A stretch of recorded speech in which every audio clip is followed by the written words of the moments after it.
Daily news analysis with Bharat. బీజేపీలో BRS విలీనంపై రచ్చ కొనసాగుతోంది. బీజేపీ బీఆర్ఎస్ నేతల మధ్య మాటల తూటాలు పేలుతున్నాయి. వార్త వాస్తవమని బీజేపీ, అసత్య ప్రచారం అంటూ బీఆర్ఎస్ ఎవరికి వారు కౌంటర్లు ఇస్తున్నారు. ఇంతకీ సీఎం రమేష్ చెప్పిన దాంట్లో నిజమెంత? దాన్ని కేంద్ర మంత్రి బండి సంజయ్ నిరూపిస్తారంటూ సవాల్ చేయడంతో వివాదమైతే మరింత ముదురుతోంది. ఇక ఇదే అంశంపై ఇవాల్టి డిఎన్ఏలో ఎడిటర్ భరత్ తో డిస్కస్ చేద్దాం. Yes, good evening Bharat. Good evening Rana. So ఇంకా రచ్చ కంటిన్యూ అవుతూనే ఉంది. ఎస్, ఏం చెప్తారంటే ఇంకా బండి సంజయ్ అయితే ప్రూవ్ చేస్తాను కూడా అంటున్నారు. సో ఎలా చూడాలి దీన్ని? చర్చకు రెడీ అని ఆయన అంటున్నారు. కేటీఆర్ ఏమో రేవంత్ రెడ్డి, సీఎం రమేష్ ఇద్దరు కలిసి ఆ టాపిక్ మీద చర్చకు రెడీ అంటున్నారు. ఓకే, ఒకటైతే నేను మొన్ననే చెప్పాను, మీరు అడిగితే విలీనం చేయాలనుకున్నది ఆ సమయంలో కవిత జైల్లో ఉన్నప్పుడు మీరు మీ ఏదైనా చేసిన సిద్ధం. ఈడీ, సిబిఐ సంబంధించి కేసులతో టార్గెట్ చేయొద్దు అన్నది వాస్తవం. ఇప్పుడైతే విలీనం చేసే పరిస్థితి ఉండదు కదా. ఇప్పుడు బీఆర్ఎస్ వాళ్ళు అనుకుంటారు మేము స్వింగ్ లో ఉన్నాం, ఖచ్చితంగా మళ్ళీ 100 సీట్లు అధికారంలోకి వస్తాం అని అనుకుంటారు కదా. సో అది ఒకప్పటి మాట. ఆ సమయంలో ఉండొచ్చు, ఆ సమయంలో ఆ కాంటెక్స్ట్ లో ఉండొచ్చు. అదే విషయాన్ని ఇప్పుడు అదే విషయం మీద రచ్చ జరుగుతుంది. సీఎం రమేష్ మాట్లాడారు, బండి సంజయ్ మాట్లాడారు, చాలా మంది మాట్లాడుతున్నారు. సో ఇదే అంశం మీద చర్చిద్దాం. చర్చించేందుకు మనతో పాటు బాల్క సుమన్ గారు, మాజీ ఎంపీ, మాజీ ఎమ్మెల్యే, ప్రస్తుతం జాయిన్ అవుతున్నారు బీఆర్ఎస్ నుంచి. అదేవిధంగా పాయల్ శంకర్ గారు, ప్రస్తుత Adilabad MLA, BJP deputy floor leader. అదేవిధంగా కాంగ్రెస్ పార్టీ నుంచి కవంపల్లి సత్యనారాయణ గారు జాయిన్ అవుతారు. కపిలవాయి దిలీప్ కుమార్ గారు టీఆర్ఎల్డి చీఫ్ కూడా జాయిన్ అవుతారు. ముందుగా బాలకృష్ణ గారు, ముందుగా పాయల్ శంకర్ గారిని తీసుకుందాం. పాయల్ శంకర్ గారు, ఏంటి బీఆర్ఎస్ తో ఏంటి మీ సంబంధం? ఫ్రెండ్లీ పార్టీయా, శత్రువా? ఎప్పటికైనా విలీనం వద్దా, లేకపోతే ఎప్పటికైనా పొత్తు ఉంటుందా? టిఆర్ఎస్ పార్టీ విలీనము అవుతుందా లేదా అనే విషయం ఆ పార్టీకి సంబంధించినటువంటి వాళ్ళు మాట్లాడితేనే బాగుంటుంది. మీ పార్టీ వాళ్ళు మాట్లాడారు అంటే సహజంగా మరి వాళ్ళ దగ్గరికి వెళ్లి ఉండిండొచ్చు. సహజ ఒక కేంద్ర మంత్రి తర్వాత బండి సంజయ్ గారు కూడా ఏదైనా అబద్ధం, ఆయన సహజంగా రాజకీయాలలో ఈ అబద్దాలు మాట్లాడి మిగతా వాళ్ళని ఇబ్బంది పెట్టాలన్నటువంటి ఆలోచించినటువంటి వ్యక్తి కాదు. సరే, ఏ సందర్భంలో వెళ్ళిండ్రు, ఏం చెప్పిండ్రు ఆ విషయం వారే బండి సంజయ్ గారే మిగతా విషయాలు క్లారిటీ ఇస్తారు. ఒక్క విషయం అండి, టిఆర్ఎస్ అనే పార్టీ ఏ పార్టీలో విలీనం అవుతుంది, బీజేపీలో విలీనం అవుతుందా లేదా అనే చర్చ కన్నా ముందు టిఆర్ఎస్ పార్టీ ఉద్యమ సమయం తర్వాత, తెలంగాణ సాధించిన తర్వాత 10 సంవత్సరాలు ఈ రాష్ట్ర ప్రజల అవకాశం ఇచ్చింది. పార్లమెంట్ ఎన్నికల సమయంలో ఆ పార్టీకి వచ్చినటువంటి రిజల్ట్ కూడా మనందరికీ తెలుసు. ఈరోజు టిఆర్ఎస్ అనే పార్టీని ప్రజలు దాదాపుగా మర్చిపోతున్నారు. ఉద్యమ సమయంలో మాట్లాడినటువంటి మాటలకు 10 సంవత్సరాలు ఈ రాష్ట్రాన్ని పరిపాలించేటటువంటి అవకాశం టిఆర్ఎస్ పార్టీకి ఇచ్చిన తర్వాత కూడా తెలంగాణ ఈ స్థితికి వచ్చింది. ఇన్ని లక్షల కోట్ల రూపాయల అప్పు మిగిలింది. ఈ రకమైనటువంటి ఆలోచనతోని టిఆర్ఎస్ పార్టీ పరిస్థితి కనిపిస్తా ఉంది.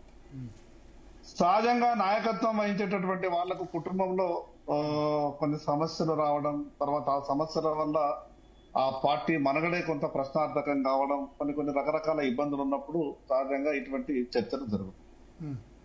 సరే, సీఎం రమేష్ గారితో కేటీఆర్ గారు ఏం మాట్లాడిండ్రు, ఏం విషయాలు మాట్లాడినా, వారిద్దరి మధ్య జరిగినటువంటి సంభాషణ ఏంది అనేది ఆ ఇద్దరు మాట్లాడితే కొంత క్లారిటీ వచ్చేటటువంటి అవకాశం ఉంటుంది. కానీ మిగతా వాళ్ళు ఏదున్నా కూడా కొంత ఊహించుకొని చెప్పాల్సినటువంటి పరిస్థితి కనిపిస్తా ఉంటది. రకరకాల అప్పుడు కూడా కొన్ని వార్తలు వచ్చినాయి. కవిత గారు అరెస్ట్ అయినప్పుడు ఈ రకంగా జరిగింది. మీరేంటి ఇట్లా అరెస్టులు, కేసులు పెట్టి అందరిని విలీనాలు, పొత్తులు చేసుకోవాలనుకుంటారు? ఒక విషయం, బెదిరింపు రాజకీయమా? భారతీయ జనతా పార్టీ కేవలం నమ్మింది పార్టీ సిద్ధాంతాలు, పార్టీ కార్యకర్తలు. ఇప్పుడు అనేక రాష్ట్రాలలో ఈ రోజు అటల్జీ నేతృత్వంలో భారతీయ పార్టీ వేరు, నరేంద్ర మోడీ, అమిత్ షా నేతృత్వంలో ఏ రోజు కూడా మీకు ఒక విషయం చెప్తాను. 70 సంవత్సరాల క్రితం ఆలోచించినటువంటి మాటని ఆ రోజు కశ్మీర్ లో 370 ఆర్టికల్ అనేది భవిష్యత్తులో మేము రద్దు చేస్తాం, ఆ బాధ్యత మాది అని మాట్లాడినటువంటి పార్టీ భారతీయ జనతా అంటే ఒక్క ఓటు కోసం ప్రభుత్వం ఒక ఎంపీని కొనుక్కోలేక ప్రభుత్వాన్ని కూల్చుకున్నది అటల్ బిహారీ వాజ్పేయి అయితే మీరు మీ పార్టీ అయితే ఇప్పుడు మీ పార్టీ 10-15 ప్రభుత్వాలను కూల్చింది. భరత్ గారు, నేను ఒక మధ్యప్రదేశ్ లో, కర్ణాటకలో, మణిపూర్ లో, గోవాలో వేరే వాళ్ళకి రావాల్సిన అధికారాన్ని మీరు చేజిక్కించుకున్నారు. ఏ రోజు కూడా భారతీయ జనతా పార్టీ భయపెట్టి రాజకీయాలు చేసేటటువంటి పరిస్థితులు లేదు. మీకు ఒక మాట చెప్తా భరత్ గారు, ప్రపంచంలోని ప్రజాస్వామ్య దేశాలలో ఏ రాజకీయ పార్టీకి లేనటువంటి సభ్యత్వం ఈరోజు కేవలం ఒక భారతీయ జనతా పార్టీ. ఈ రోజు మిస్ కాల్ ద్వారా మా సభ్యత్వం ఇస్తాం, ఏ రాజకీయ పార్టీ లేదు. మిస్ కాల్ ఇచ్చి డీటెయిల్ అంటే మేము భారతీయ జనతా పార్టీలో సభ్యత్వం చేసుకోమని ఎవరన్నా బెదిరించి సభ్యత్వం చేసుకుంటున్నారా? రకరకాల రాజకీయ పార్టీలు మాట్లాడేటువంటి మాటల్ని పక్కకు పెడితే భారతీయ జనతా పార్టీ కేవలం సిద్ధాంతాన్ని సీఎం రమేష్ జాయిన్ అయింది అదే కాంటెక్స్ట్ లో అంటారు కదా. ఆయన మీద కేసులు సిబిఐ లేకపోతే ఈడీ కేసులు అదైన తర్వాతే కదా. ఒక పార్టీలో ఒక నాయకుడు ఒక పార్టీ నుంచి ఒక పార్టీలో జాయిన్ అయినంత మాత్రాన వాళ్ళకి ఏదో భయపెట్టినట్టు సహజం. ఉదాహరణకు చెప్తా మీకు, ఒక రాజకీయ పార్టీ అధికారంలో ఉన్నప్పుడు లేదా భవిష్యత్తులో అధికారంలోకి వచ్చే అవకాశం ఉన్నప్పుడు ఎన్ని వేధింపులైనా కూడా ఆ రాజకీయ పార్టీ నుంచి నాయకులు బయటకు రారు. ఓకే, ఎప్పుడైతే అధికారం భవిష్యత్తులో రాదు అని ఆ రాజకీయ పార్టీలో పనిచేసేట్టు కొందరు నాయకులకు అనిపిస్తుందో సహజంగా అధికారంలో ఉన్నటువంటి పార్టీ వైపు చూసేటువంటి ప్రయత్నాలు జరుగుతాయి. కానీ ఈ రోజు టిఆర్ఎస్ అనే పార్టీ భారతీయ జనతా పార్టీలో విలీనమై, ఇప్పుడు నాకు ఒక అనుమానం ఏమొస్తున్నది అని అంటే, ఈ రెండు కూడా కాంగ్రెస్ టిఆర్ఎస్ పార్టీలు, ఈ రెండు పార్టీలు కలిసి ఈ ప్రజా సమస్యల్ని పక్కబట్టేయాలా, ఎక్కడ కాంగ్రెస్ పార్టీకి సహకరించేటటువంటి ధోరణిలో ఈ చర్చ పెట్టాలని పెడుతున్నది అనుమానం వస్తాం. కాంగ్రెస్ బీఆర్ఎస్ ఎందుకు సహకరిస్తుంది? ఇప్పుడు మీరు ఒక విషయం అంటారు, బీఆర్ఎస్ ఎందుకు సహకరిస్తున్నది అని మీరు ఈ రోజు మాట్లాడుతూ ఉన్నారు. కొన్ని పేపర్లలో, టీవీలలో కూడా కొన్ని వార్తలు వచ్చాయి. ఇక్కడ ఉన్నటువంటి పిల్ల కాంగ్రెస్ తెలంగాణ రాష్ట్రంలో సహకరించకుంటే తల్లి కాంగ్రెస్ ఢిల్లీలో మేనేజ్ చేస్తున్నారని కూడా రకరకాల వార్తలు వస్తాం. ఇప్పుడు మన ముఖ్యమంత్రి గారు మాట్లాడినటువంటి మాటలు, అంతకుముందు ముఖ్యమంత్రి గారు ఏమన్నారు, తను ఆ రోజు మల్కాజ్గిరి పార్లమెంటు సభ్యునిగా రాష్ట్ర కాంగ్రెస్ పార్టీ అధ్యక్షునిగా మాట్లాడినటువంటి మాటలు ఒకసారి గుర్తు చేసుకుంటే, అనేకమైనటువంటి వేల ఫోన్లు ట్యాప్ చేసిండ్రు, నా ఫోన్ కూడా ట్యాప్ చేసిండ్రు, ప్రత్యేకమైన ఇన్స్ట్రుమెంట్ తీసుకొచ్చి నా ఇంటి దరిదాపులలో పెట్టిందని మాట్లాడారు. మొన్న మాట్లాడినటువంటి మాటలు ముఖ్యమంత్రి గారి స్టేట్మెంట్ అయిన తర్వాత ఈ ఫోన్ ట్యాపింగ్ కూడా నీరు గారిపోతుందేమో. మరి అంతకుముందు మాట్లాడినటువంటి మాటలకు ఈ రోజు ఉన్నటువంటి మాటలకు చాలా తేడా వస్తా ఉన్నది. మరి ఎక్కడ ఢిల్లీ కాంగ్రెస్ తల్లి కాంగ్రెస్ ఏమైనా నచ్చ చెప్పిందేమో ఇక్కడ ఉన్నటువంటి తెలంగాణ కాంగ్రెస్ అనేది ఒక అనుమానం వస్తా ఉంది. ఏది ఏమైనా ఆ టిఆర్ఎస్ అనే పార్టీ విలీనం చర్చ మాత్రం ఇంకా మరి సీఎం రమేష్ గారు రకరకాల మాట్లాడిన వాస్తవాలు ఎంతో తెలివై టీవీ అన్నారు, ఫుటేజ్ అన్నారు, మిగతా విషయాలు చాలా మరి వాళ్ళు ఏం మాట్లాడిన అనేది. ఎందుకంటే ఒకసారి బీఆర్ఎస్ వెర్షన్ తీసుకుందాం. బాల్క సుమన్ గారు జాయిన్ అయ్యారు. బాల్క సుమన్ గారు కాంటెంపరీగా సీఎం రమేష్ తో పాటు ఆయన ఎంపీ ఉన్నప్పుడు ఈయన కూడా ఎంపీ ఉండే, రాజ్యసభ ఉన్నప్పుడు లోక్సభ ఎంపీగా బిట్వీన్ 14 to 19 టర్మ్ కూడా పనిచేశారు. ఏంటి సుమన్ గారు, సీసీ ఫుటేజ్ కూడా బయట పెడతా అని ఛాలెంజ్ విసురుతున్నారు సీఎం రమేష్ గారు. ఇప్పుడు రెండు విషయాలు దీంట్లో. సీఎం రమేష్ గారు మాట్లాడినటువంటి మాటలు పూర్తిగా హాస్యాస్పదం. చంద్రబాబు నాయుడు, రేవంత్ రెడ్డి గారు ఇద్దరు కలిసి ఇచ్చినటువంటి స్క్రిప్టును వారు మీడియా ముందర చదివిండని నాకు అనిపించింది. ఎందుకంటే వారు మాట్లాడినటువంటి చాలా మాటలు చాలా దుర్మార్గంగా ఉన్నాయి.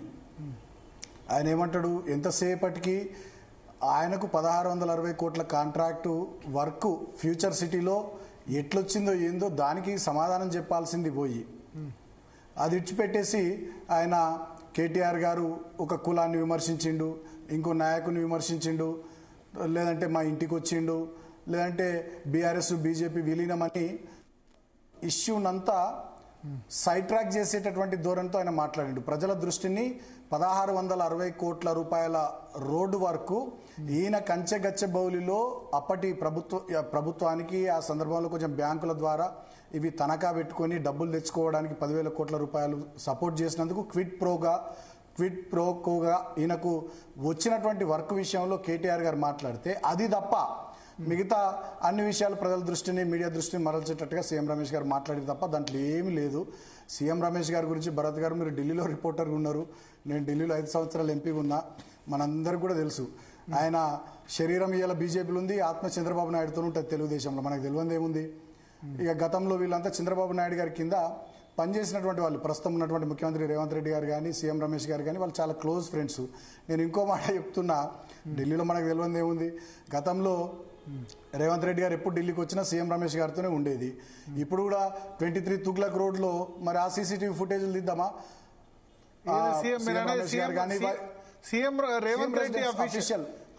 Official residence of Telangana CM 23 Tughlaq road, దానికి సీఎం రమేష్ గారు కానీ ఆయన తమ్ముడు రాజేష్ గారు కానీ వాళ్ళు ఎన్నిసార్లు పోయినరు, ఏంది ఏం కథ, మరి సీసీటీవీ ఫుటేజ్లు తీద్దామా? ఈ రకంగా వ్యక్తిగతంగా నిందలేయడం, వ్యక్తిగతంగా బురద జల్లడం ఇది పరిపాటి అయిపోయిందండి. ఇవాళ రాష్ట్రంలో కాంగ్రెస్, బీజేపీ, తెలుగుదేశం ఈ పార్టీలు లేవు. ఏం జరుగుతుంది? కేసీఆర్ యాంటీ కేసీఆర్ గారిని వ్యతిరేకించేటటువంటి వాళ్ళు. నరేంద్ర మోడీ గారు ఢిల్లీలో వారి నేతృత్వంలోని భారతీయ జనతా పార్టీ, పక్కనున్నటువంటి ముఖ్యమంత్రి చంద్రబాబు నాయుడు గారి నేతృత్వంలోని తెలుగుదేశం పార్టీ, ఇక్కడ ఉన్నటువంటి ముఖ్యమంత్రి రేవంత్ రెడ్డి గారి నేతృత్వంలోని ఒక టీము, వీళ్ళందరూ కూడా కలిసి ఇవాళ కేసీఆర్ గారి వ్యక్తిగత ప్రతిష్టను, కేటీఆర్ గారి వ్యక్తిగత ప్రతిష్టను, బీఆర్ఎస్ పార్టీని బదనాం చేయాలనేటటువంటి ఒక ఆలోచనతోని లేని కథలల్లి ఉన్నవి లేనట్టు, లేని ఉన్నట్టు ప్రజల్లో అయోమయాన్ని, గందరగోళాన్ని సృష్టించే ప్రయత్నం చేస్తున్నారు తప్ప దాంట్లో ఇంకొకటి లేదు. ఆ వాళ్ళ మాటలు ఎవ్వరు విశ్వసించరు.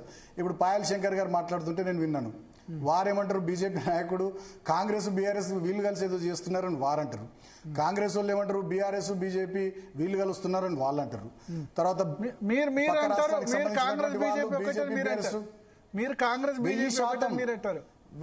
Not only Congress BJP TDP వీళ్ళందరూ ఒకటే. దేశంలో ఎక్కడైనా కలిసిన సందర్భం ఉందా కాంగ్రెస్ బీజేపీ? అంటే ఇక్కడ కేసీఆర్ అనేటటువంటి బలమైనటువంటి శక్తిని బీఆర్ఎస్ పార్టీ బలమైనటువంటిది కాబట్టి దీన్ని ఎదుర్కొనే ధైర్యం లేక వాళ్ళు కలిసిపోయి గూడు పుటాన్ చేసి ఈ రకమైనటువంటి పని చేస్తున్నారు. మీరు భరత్ గారు, నేను ఒక్కటి చెప్తాను మీకు, మీరు అర్థం చేసుకోండి. ఈ డిస్కషన్ చూస్తున్నటువంటి ప్రజల్ని కూడా ఆలోచించమని కోరుతా ఉన్నా.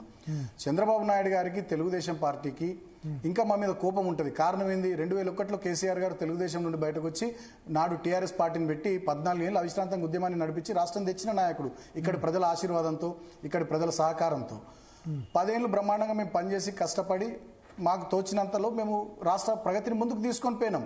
ఇవాళ మా మీద వాళ్ళకి ఆ కోపం ఉంటుంది సహజంగానే. ఇవాళ మేము అధికారంలో లేము కాబట్టి ఇక కలిపి కొట్టాలి, మడత పెట్టి కొట్టాలి అన్నట్టుగా పైన ఢిల్లీలో ఉన్నటువంటి మోడీ గారు, అమిత్ షా గారు బీజేపీ, ఈ రాష్ట్రంలో ఉన్న రేవంత్ రెడ్డి గారి నేతృత్వంలోని కాంగ్రెస్, పక్క రాష్ట్రంలో ఉన్నటువంటి చంద్రబాబు నాయుడు గారు అందరు కలిసి గడిచిన 20 నెలలుగా మా మీద దాడి చేస్తున్నారు. కేటీఆర్ లోకేష్ కలిశాడని CM Revanth Reddy chit chat లో చెప్పారు. అర్ధరాత్రి పూట ఎందుకు కలిశారని అంటారు. మరి చంద్రబాబు నాయుడుతో మీకు శత్రుత్వం ఉంటే మరి మీరు లోకేష్ ఎందుకు కలుస్తున్నారు? ఆ కలిసిన దాన్ని ఖండించలేదు కూడా కేటీఆర్. ఆ కలిస్తే తప్పేంది, తప్పే ఉంటుందని కూడా అన్నారు కదా. ఇప్పుడు నేను ఒక మాట అడుగుతున్నా, రేవంత్ రెడ్డి గారు ఏమన్నా మీడియా ముందుకు వచ్చి మాట్లాడారా? చిట్ చాట్ పేరిట వారు లీకులు ఇస్తా ఉన్నారు. కొన్ని వారికి నచ్చిన పత్రికలకు, కొన్ని వారు పెట్టుకున్నటువంటి యూట్యూబ్ ఛానళ్లకు, కావూరు హిల్స్లో నడిపిస్తున్నటువంటి 2-3 ఆఫీసులలో ఉన్నటువంటి యూట్యూబ్ ఛానల్స్, కొన్ని డిజిటల్ పేపర్స్, వాటి లోపల లీకులు ఇస్తారు, రాపిస్తారు. వారికి ఉన్నటువంటి వారికి కొమ్ముగాసే కొన్ని పత్రికలు, వారికి కొమ్ముగాసే మీడియా ఛానల్స్, దాని లోపల ఇష్టం వచ్చినట్టు చిట్ చాట్ పేరిట లీకులు ఇచ్చి ఏదేదో మాట్లాడేస్తుంటారు, ఏదేదో రాస్తుంటారు, ఏదేదో చూపిస్తుంటారు. ప్రతిదానికి స్పందించాల్సినటువంటి అవసరం లేదు. దాని మీద ఇప్పటికే మా కేటీఆర్ గారు మాట్లాడారు. నేనేమంటున్నా వెరీ క్లియర్గా, ఇవాళ ప్రజలు చూస్తున్నారు, ప్రజలకు అన్ని విషయాలు అర్థమవుతున్నాయి.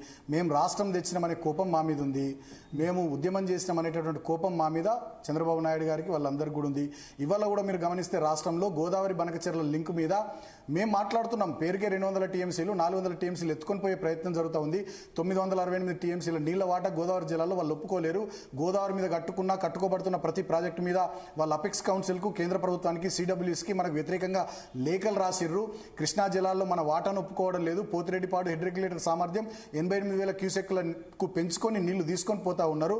తెలంగాణ ఎండిపోతుంది, ఇడారి అవుతుంది భవిష్యత్తులో అనేటటువంటి విషయాలు మేము మాట్లాడుతున్నాం తెలంగాణ ప్రయోజనాల గురించి. కాబట్టి వీళ్ళు ఓడిపోయినా కూడా ఇంకా తెలంగాణ గురించి మాట్లాడుతున్నారు, వీళ్ళు ఓడిపోయినా కూడా ప్రధాన ప్రతిపక్షంగా ఇంకా కొట్లాడుతున్నారు. కాబట్టి ఇదే సరైన సమయం, అందరం కూడా కలిపి ఈ పార్టీని దెబ్బకూడదాం అనేటటువంటి ఒక కుట్ర జరుగుతూ ఉంది. సోషల్ మీడియా వేదికగా ఇవాళ నేను అడుగుతా ఉన్నా, ఈ హైదరాబాద్ లో ఉన్నటువంటి తెలుగుదేశం పార్టీ ఆఫీసులో ఎంతమంది ఉన్నారండి? సోషల్ మీడియా వేదికగా మా కేటీఆర్ గారి మీద, కేసీఆర్ గారి మీద, మా నాయకత్వం మీద ఎట్లా దాడి జరుగుతూ ఉందండి? చంద్రబాబు నాయుడు గారికి దగ్గర ఉండే పేపర్లు, టీవీలు, వాళ్ళకి సంబంధించిన వాళ్ళు తెలంగాణ మీ జాగిరా అని వార్తలు రాసే పరిస్థితి ఎట్లొచ్చిందండి? ఇవాళ ప్రజలు గమనిస్తున్నారు, అన్ని ఆలోచిస్తున్నారు. కేసీఆర్ గారు ఉన్న రోజులు 10 ఏళ్ళు ఎవరు మాట్లాడలే. ఇవాళ మహారాష్ట్ర మంత్రి చంద్రకాంత్ అంటాడు 16 గ్రామాలు, చంద్రకాంత్ భవన్ కూడా చెప్తాడు 16 గ్రామాలు తీసుకొని పోతాం మహారాష్ట్రకి అంటాడు. తెలంగాణ ముఖ్యమంత్రి అపెక్స్ కౌన్సిల్ మీటింగ్ కూడా కాదు అది, ఓన్లీ జలవనరుల శాఖ మంత్రి, పక్క రాష్ట్ర ముఖ్యమంత్రి వీళ్ళు కలిసినటువంటి మీటింగ్ లో బనకచెర్ల మీద అసలు ఎజెండానే లేదు, చర్చ లేదంటారు. ఆంధ్రప్రదేశ్ మంత్రి నిమ్మల రామనాయుడు అయిపోయింది, సంతకాలు పెట్టాం, కమిటీ చేస్తున్నాం, మేము నీళ్లు తీసుకొని పోతామని ఆంధ్రప్రదేశ్ మంత్రి అంటాడు. అంటే ఒక్క కేసీఆర్ ఇవాళ తెలంగాణలో అధికారంలో లేకుంటే తెలంగాణ ప్రయోజనాలు ఎటుపోతున్నాయి, తెలంగాణ రాష్ట్రం ఎటుపోతుంది? మహారాష్ట్ర మంత్రి ఊర్లు తీసుకుపోతాంటాడు, ఆంధ్రప్రదేశ్ నీళ్ల మంత్రి నీళ్లు తీసుకొని పోతా అంటాడు. పాయల్ శంకర్ గారు ఇంటర్వ్యూ కావాలనుకుంటున్నారు, చెప్పండి. నేనేమంటా అంటే టిఆర్ఎస్ పార్టీ మిత్రులకు ఒక సూచన ఏంటంటే, ఓకే ఉద్యమ సమయంలో మీరు మాట్లాడిండ్రు, ఉద్యమ సమయంలో మాట్లాడినట్టు మాటలకు సరే ప్రజలు ఆకర్షితులేదు, అన్ని రాజకీయ పార్టీలు మాట్లాడి అనుకున్న లక్ష్యాన్ని మనం అంతా కూడా సాధించాం. మీరే కదా 2014 నుంచి 23 వరకు అధికారంలో ఉన్నప్పుడు రాయలసీమ వాళ్ళు కూడా బాగుండాలి కదా, ఆంధ్ర వాళ్ళు కూడా బాగుండాలి కదా, ఈ రాయలసీమ పరిస్థితి కొన్ని జిల్లాలు మనకన్నా ఘోరంగా ఉన్నాయని మాట్లాడింది మీరే కదా. ఈ రోజు మళ్ళీ కేసీఆర్ అధికారంలో ఉన్న రోజేమో వాళ్ళు బాగుండాలని మాట్లాడిండ్రు, వాళ్ళతోని ఆంధ్ర వాళ్ళతోని అన్ని కూడా ఏ రకాల సంబంధాలు ఉండాలో అది మిగతా విషయాలలో అన్ని విషయాలలో మీరు ఏ రకంగా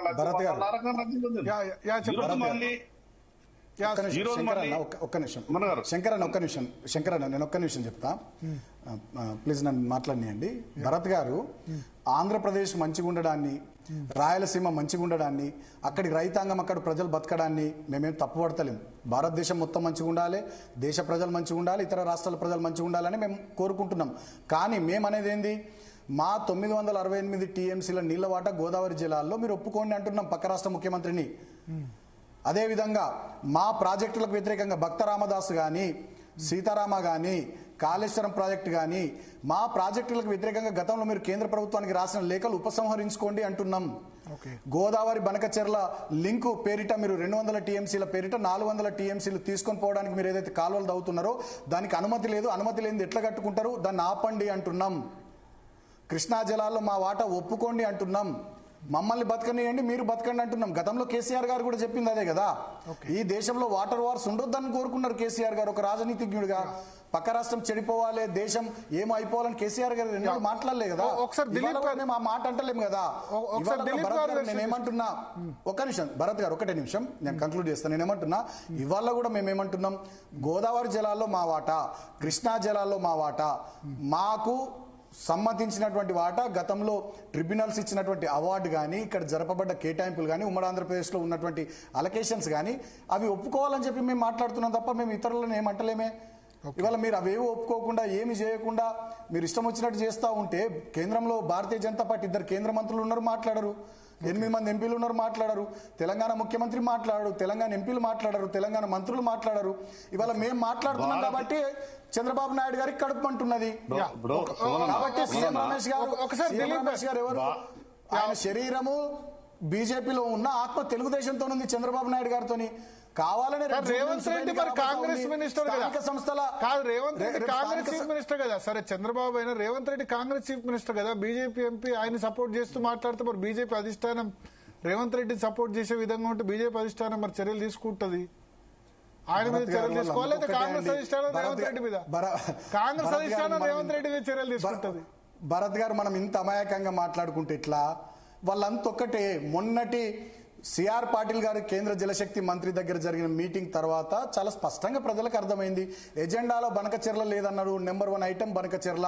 అసలు విలేకరులు లీలా ప్యాలెస్ హోటల్లో వీరు ప్రెస్ మీట్ పెడితే రేవంత్ రెడ్డి గారు విలేకరులు అడిగిర్రు బనకచెర్ల మీద ఏమన్నారు మీరు అంటే, అసలు సబ్జెక్టే చర్చ లేనప్పుడు ఆపమని నేను ఎట్లా అంటున్నారు. దాని తదనంతరం నిమ్మల రామనాయుడు గారు క్లియర్ గా మాట్లాడి చర్చ జరిగింది, కమిటీ వేస్తున్నాము, మేము ప్రాజెక్టు చేసుకుంటామని చెప్పి వారు మాట్లాడిర్రు. వాళ్ళంతా ఒక్కటిగానే ఉన్నారు, వాళ్ళంతా కలిసిమెలిసే ఉన్నారు. మోడీ గారు, అమిత్ షా గారు, రేవంత్ రెడ్డి గారు, చంద్రబాబు నాయుడు గారు అందరూ కలిసిమెలిసి ఉన్నారు.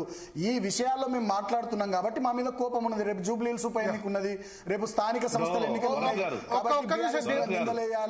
మా మీద నిందలేయాలని చెప్పి సీఎం రమేష్ గారు ఏదేదో మాట్లాడిర్రు. ఒక్క నిమిషం దిలీప్ గారు ఒపీనియన్ తీసుకుందాం. పాయల్ శంకర్ గారు మీకు ఇస్తాను మళ్ళీ అవకాశం. దిలీప్ గారు, ఏంటి పొలిటికల్ అబ్జర్వర్ గా ఢిల్లీ రాజకీయాలు చూసిన వ్యక్తిగా ఏంది ఇప్పుడు సీఎం రమేష్ చెప్పిన దానిలో నిజం ఉందని భావించవచ్చా లేదా? అన్మ్యూట్ చేయండి, అన్మ్యూట్ చేసి మాట్లాడండి. ఎస్, అందరికీ నమస్తే. యా, మీ ప్రశ్న రిపీట్ చేయి భరత్. అదే మీరు ఢిల్లీని అబ్జర్వ్ చేసిన వ్యక్తిగా ఇప్పుడు ఏం జరిగి ఉంటుంది? సీఎం రమేష్ ఆ విధంగా అంత తీవ్ర స్థరంలో ఎందుకు మాట్లాడి ఉంటారు? ఒకటి, ఇది మనం అనడం కాదు, కవిత కూడా అన్నది ఒకనొక సమయంలో బీజేపీతో విలీనం చేయడానికి ప్రయత్నాలు జరిగాయి, అది నాకు ఇష్టం లేకుండా ఏమంటే కవిత గారు అన్నారు, మనం అన్నది కాదు. అంటే అది కవితను జైలు నుంచి విడిపించేందుకు ఇప్పుడు అవసరం లేదు కదా. ఇప్పుడు సీఎం రమేష్ 4 నెలల క్రితం అన్నారు. అదే ఇది జరిగి ఉంటుందని అయితే అనుకుంటున్నాను. ఎందుకంటే సీఎం రమేష్ జ్ఞాపకం ఉంటే 2004 లో కూడా 2009 లో మహాకూటమిలో కూడా తెలుగుదేశం ప్లస్ బీఆర్ఎస్ కలవడానికి ఒక కీలక భూమిక పోషించాడు. అప్పుడు అటుపక్క టీడీపీ పైన, ఇటుపక్క నేను మరికొంతమంది టాప్ లీడర్స్ ఆఫ్ బీఆర్ఎస్ కలిసి మహాకూటమి ఏర్పరిచాం. సో టీఆర్ఎస్ ప్రస్తుతం ఉన్న పరిస్థితిలో అంటే యాక్చువల్లీ 39 ఎమ్మెల్యేస్ గెలిచినా కూడా వాళ్ళు ఎంపీకి వచ్చేవరకల్లా ఆ పరిస్థితి 0 అయిపోయింది. సో ఒక విపరీతమైనటువంటి ఒత్తిడి ఉంది వాళ్ళ మీద, కేసులు అని ఇటు నుంచి అటు నుంచి 30 దాటిలాగా ఉంది. ఆ టెన్షన్స్ లో బయటపడడానికి ఒక మార్గం ఏంటంటే గవర్నమెంట్ ఆఫ్ ఇండియాలో ఉన్న బీజేపీతో కలవడం ఒకటి అని అనుకుని ఉండొచ్చు. అంటే నాకు తెలిసి మాక్సిమం ఎన్డీఏలో చేరుతామని ఆఫర్ చేయొచ్చు, అంతే తప్ప విలీనం చేస్తారు. కేసీఆర్ కాంగ్రెస్ లోనే విలీనం చేయలేదు, కాంగ్రెస్ లోనే విలీనం చేస్తానని చేయలేదు. అంత KCR even I don't believe అని, బట్ డెఫినెట్లీ వాళ్ళు చేరుతామని ఒక ప్రతిపాదన తీసుకొని పోయి ఉండొచ్చు అనుకుంటాను. ఎందుకంటే విలీనం అప్పటికప్పుడు 39 ఎమ్మెల్యేలు ఉండగా జస్ట్ లైక్ దట్ వీళ్ళు ఆ మొత్తం పార్టీని రద్దు చేసే ఆలోచనలు ఉండకపోవచ్చు. కానీ ఆ ప్రతిపాదన మాత్రం బీజేపీతో అలయన్స్ మీరు అన్నట్టు ఎన్డీఏ కూటమిలో మేము జతగడతామని చెప్పే ప్రతిపాదన తీసుకుపోయి ఉండొచ్చు. అదే అంది నేనైతే సీఎం రమేష్ చెప్పింది కరెక్టే అనుకుంటాను. ఎందుకంటే కేటీఆర్ ఆ టైంలో ఉన్న క్రైసిస్ అట్లాంటిది, వాళ్ళ మీద ఉన్న ఒత్తిడి అట్లాంటిది, కాబట్టి జరిగి ఉండొచ్చు, తప్పే ఉంది. నేను కానీ బీజేపీ కేసీఆర్ అంతగా విశ్వసించదు. కేసీఆర్ నేను కూడా ఒకసారి రాజ్నాథ్ సింగ్ దగ్గర పోయి ఉద్యమ కాలంలో ఆయన లేబర్ మినిస్టర్ ఉన్నప్పుడు కేసీఆర్ ఆఫర్ ఇచ్చాడు. ఏమనంటే మేము మీతో పాటు అలయన్స్ పెట్టుకుంటాం, లోకల్ బాడీ ఎలక్షన్స్ ఉండే నెక్స్ట్ తెలంగాణలో, మీరు తెలంగాణకు అనుకూలమైన నిర్ణయం తీసుకోండి అని అంటే వాళ్ళు అనుకూలమైన నిర్ణయం తీసుకున్నారు. అప్పుడు అద్వానీ గారి రథయాత్ర జరుగుతుండే, ఆయన ఆంధ్రప్రదేశ్ లో ఎంటర్ కాగానే ఆదిలాబాద్ దగ్గర 100 days లో బీజేపీ అధికారంలో రాగానే తెలంగాణ ఇస్తామని ప్రకటించారు కూడా. ఈయన ఇచ్చినట్టు ప్రతిపాదన యాక్సెప్ట్ చేస్తూ. కానీ తర్వాత లోకల్ బాడీ ఎలక్షన్స్ వచ్చే వరకల్లా కేసీఆర్ గారు మౌన్ చాటేశాడు, అసలు వాళ్ళ కాల్స్ కూడా తీసుకోలేదు. నాకే ఒకసారి రాజ్నాథ్ సింగ్ చెప్పాడు, 30 సార్లు ఫోన్ చేస్తే మీ సార్ ఫోన్ కూడా ఎత్తలేదా అని. అట్లా అది వాళ్ళంతగా టాప్ హైకమాండ్ అనేది కేసీఆర్ విశ్వసించదు రకరకాల కారణాల వల్ల. సో ఇందువల్ల నాకు బహుశా అందుకని ఇప్పుడు పగ్గాలు ఆల్మోస్ట్ చేపట్టబోతున్న కేటీఆర్ ద్వారా ఈ సంప్రదింపులు జరిగి ఉండొచ్చు. నేను విలీనమని కూడా అనట్లేదు, మేము ఇట్లా మీ దాంట్లో ఎన్డీఏలో చేరుతామనే ప్రతిపాదన తీసుకొని పోయి ఉండొచ్చు అని నేను అనుకుంటున్నాను. దానికి ఆయన ఏదో ఉన్నాయన్నాడు, వీడియో ఫుటేజ్ ఉందన్నాడు, ఇవన్నీ రకరకాల కాంట్రవర్సీస్ అనుకోండి. ఆయన విడుదల చేస్తే మనకు అర్థం కాదు, కానీ ఆ ప్రతిపాదన ఉండొచ్చు అని నేను ఊహిస్తున్నాను. ఎందుకంటే కేసీఆర్ గతంలో అప్పుడు బీజేపీతో అలయన్స్ సుముఖంగా ఉండే, టీడీపీ మహాకూటమి ఏర్పడిన తర్వాత మీకు జ్ఞాపకం ఉంటే ఎలక్షన్ రిజల్ట్ రాకుండానే లూధియానా పోయి మీ జ్ఞాపకం ఉంటుంది, అక్కడ అద్వానీతో కలిపి ఈ పార్టీ మీటింగ్ లో పార్టిసిపేట్ అయ్యాడు. సో ఆయన ఎట్లా తనకు అవకాశం ఉంటే, పార్టీకి ఏది లాభం అనుకుంటే, లేదా ప్రయోజనాలు తనకున్నవి నెరవేరుతాయి అనుకుంటే ఆయన ఏ విధమైన స్టెప్ అని తీసుకుంటాడు. ఇప్పుడు ఈ సెంటర్ ఆఫ్ యాక్టివిటీలో చేరడం వేరు, విలీనం పార్టీని కలుపుతాం. ఐ డోంట్ బిలీవ్ విలీనం అనేది, ఐ డోంట్ బిలీవ్ ఆ పార్టీకి ఇప్పటికిప్పుడు అంతా విలీనం చేయాల్సిన అవసరం ఉంది అనుకోను. బట్ ఎన్డీఏలో చేరుతామో మమ్మల్ని తీసుకోమనే ప్రతిపాదన తీసుకొని పోయి ఉండొచ్చు, వాళ్ళు యాక్సెప్ట్ చేసి ఉండకపోవచ్చు.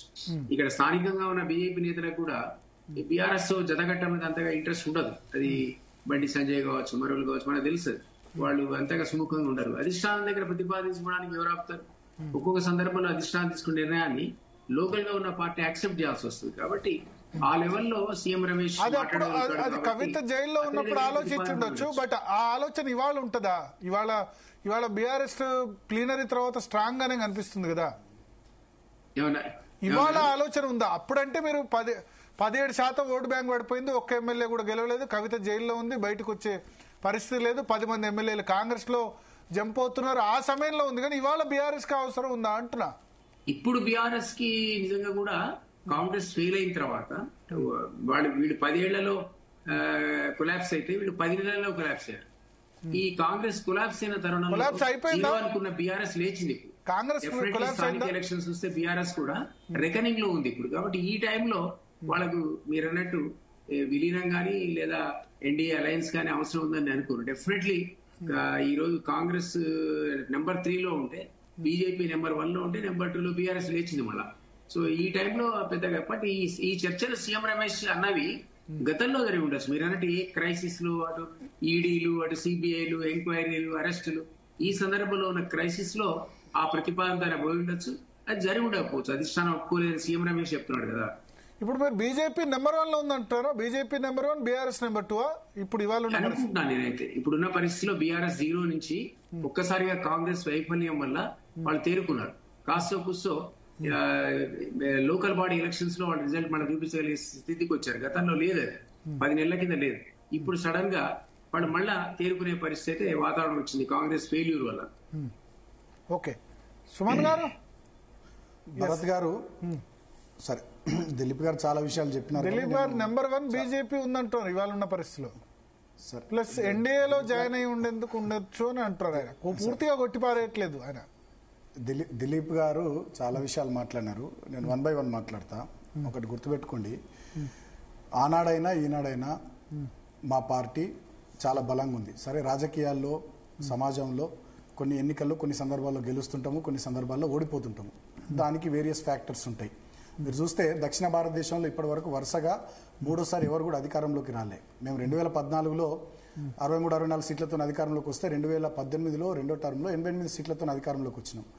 మళ్ళీ మొన్న 2023లో మేము 39 సీట్లకు పరిమితమైనా కూడా 15 సీట్లు చాలా తక్కువ మార్జిన్లో మేము ఓడిపోయినాం. కారణాలు ఏమైనా కావచ్చు, మేము ఓటమిని ఒప్పుకున్నాము. ప్రధాన ప్రతిపక్షంగా ప్రజల పక్షాన మా బాధ్యతను మేము నిర్వర్తిస్తున్నాం.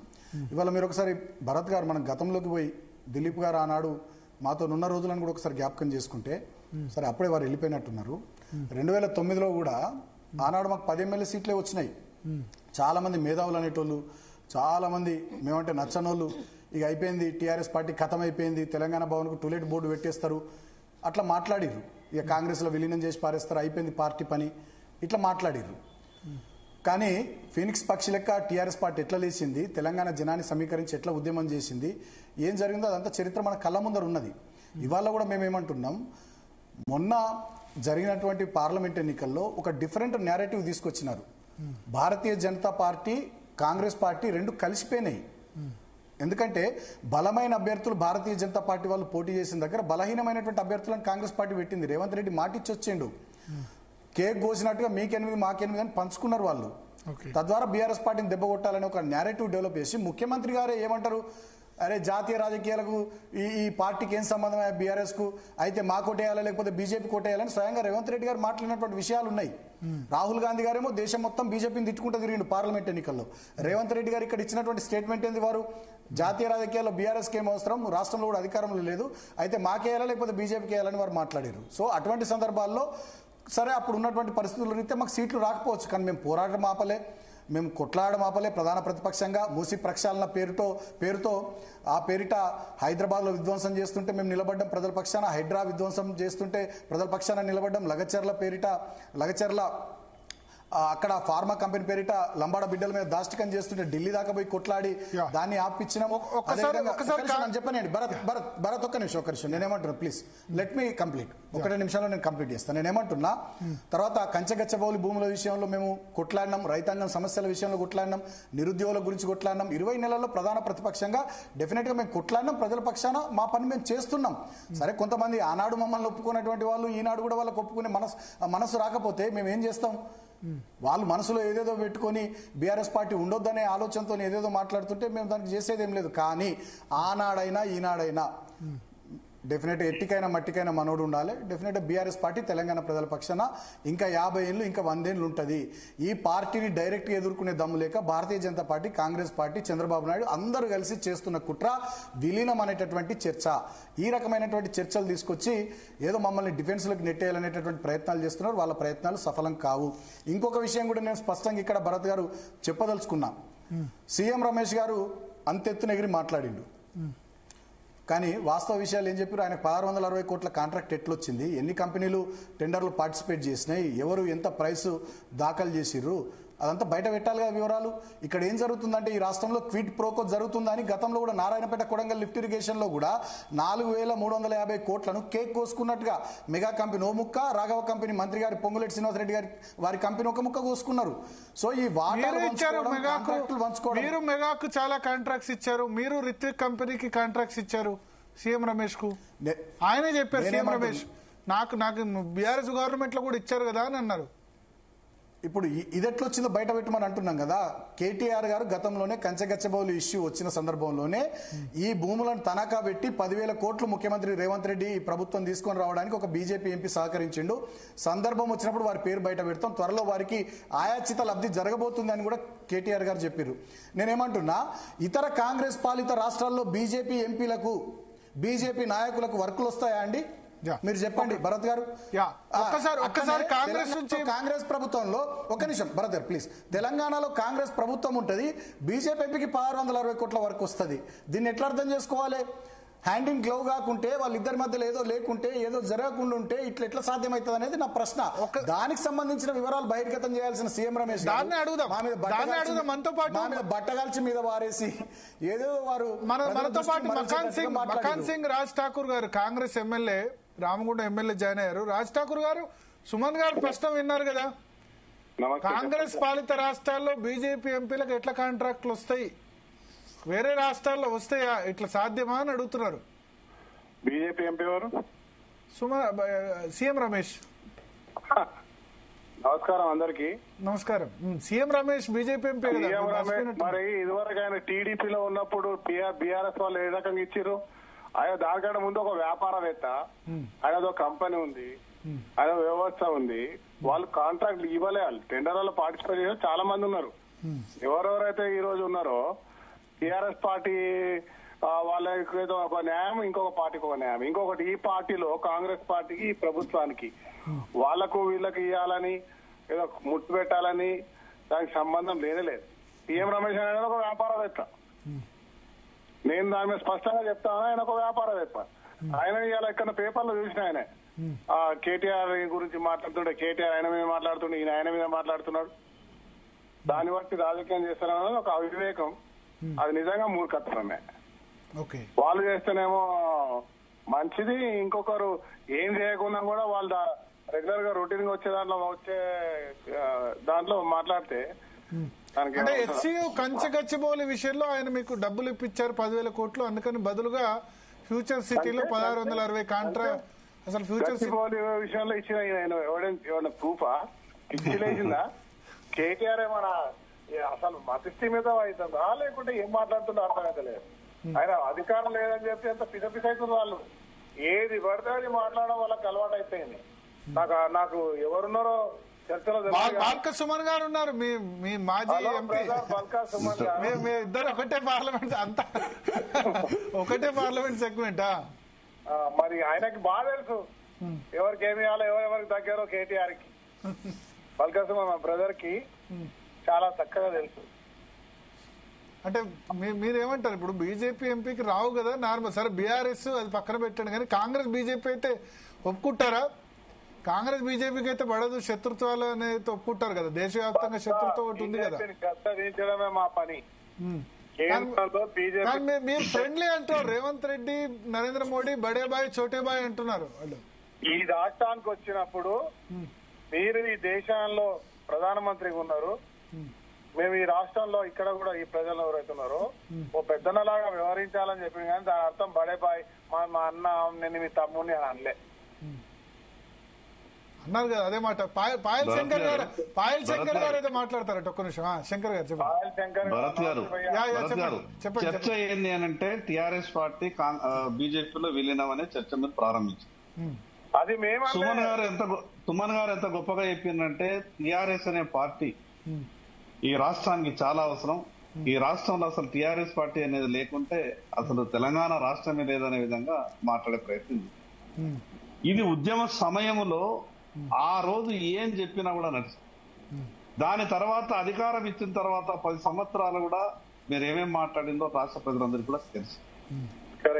భారతీయ జనతా పార్టీ ఒక నిబద్ధతతో నరేంద్ర మోడీ గారి నాయకత్వంలో 11.5 సంవత్సరాలలో ఈ దేశంలో ఉన్నటువంటి అన్ని రాష్ట్రాల అభివృద్ధి కోరి ఏ రకంగా పరిపాలన అందిస్తున్నారో దాని ఫలితమే 3వసారి దేశ ప్రధానమంత్రిగా నరేంద్ర మోడీ గారు కావడం.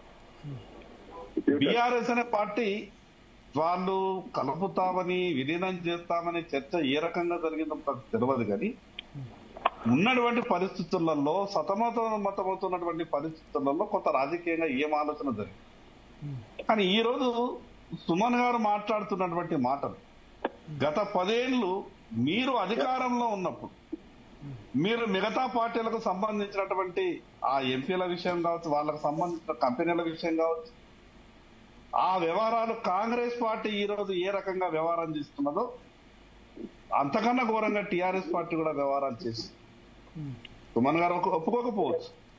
ఈరోజు ఆ 10 సంవత్సరాలు టిఆర్ఎస్ అనే పార్టీ బయటకు వచ్చి మాట్లాడడానికి కూడా భయపడేటటువంటి పరిస్థితులు ఉన్నటువంటి సందర్భంలో మీకు అసెంబ్లీ ఎన్నికల్లో వచ్చినటువంటి ఫలితాలు, దాని తర్వాత పార్లమెంట్ ఎన్నికల్లో వచ్చినటువంటి ఫలితాలు రకరకాలుగా మాట్లాడింది. టిఆర్ఎస్ అనే పార్టీ కాంగ్రెస్ పార్టీ బీజేపీకి సహకరించింది కాబట్టి 8 సీట్లు వచ్చినాయని మాట్లాడు. స్పష్టంగా నరేంద్ర మోడీ గారి నాయకత్వం మీద దేశ ప్రజలందరూ ఏ రకంగానైతే ఒక నమ్మకంతో ఓట్లేసి ఆయా రాష్ట్రాలలో గెలిపించారో తెలంగాణ రాష్ట్రం కూడా, ఈ తెలంగాణ రాష్ట్రం రావడానికి ఆ రోజు మీకున్నటువంటి పార్లమెంటులో 1 సీటు మాత్రమే మీది, ఇంకొక సీటు ఎంపీ విజయశాంతి గారు మీకా కాదన్నటువంటి పరిస్థితుల్లో ఆ రోజు భారతీయ జనతా పార్టీ భుజాన వేసుకున్నది కాబట్టి తెలంగాణ రాష్ట్రం వచ్చింది. ఈ ఇస్తానని మోసం చేసేటటువంటి పరిస్థితులు ఉన్నటువంటి కాంగ్రెస్ పార్టీ మీరు ఇవ్వకుంటే వచ్చేది మాదే, అధికారం వచ్చిన తర్వాత ఇచ్చే బాధ్యత మాదే, మేము తీసుకుంటామంటే భయపడ్డటువంటి కాంగ్రెస్ పార్టీ ఆ రోజు పార్లమెంట్ లో బిల్లు పెట్టింది. కానీ పదే బాధ ఏమనిపిస్తుందంటే శంకరన్న మళ్ళా సార్ చెప్పు, వినబడతలేదు. ఇస్తానన్నటువంటి మాటని ఇచ్చి తర్వాత బీజేపీ లేకుంటే తెలంగాణ వచ్చేది కాదు అంటారు, అంతే కదా. ఇప్పుడు అన్న 100% కొన్ని నిజాలు మనం ఒప్పుకోవాల్సిందే. ఎందుకంటే ఆ రోజు ఉన్నటువంటి పరిస్థితులలో అన్న ఒకటే నేను కంక్లూడ్ చేస్తాను ఒక నిమిషం, నేను కంక్లూడ్ చేస్తాను.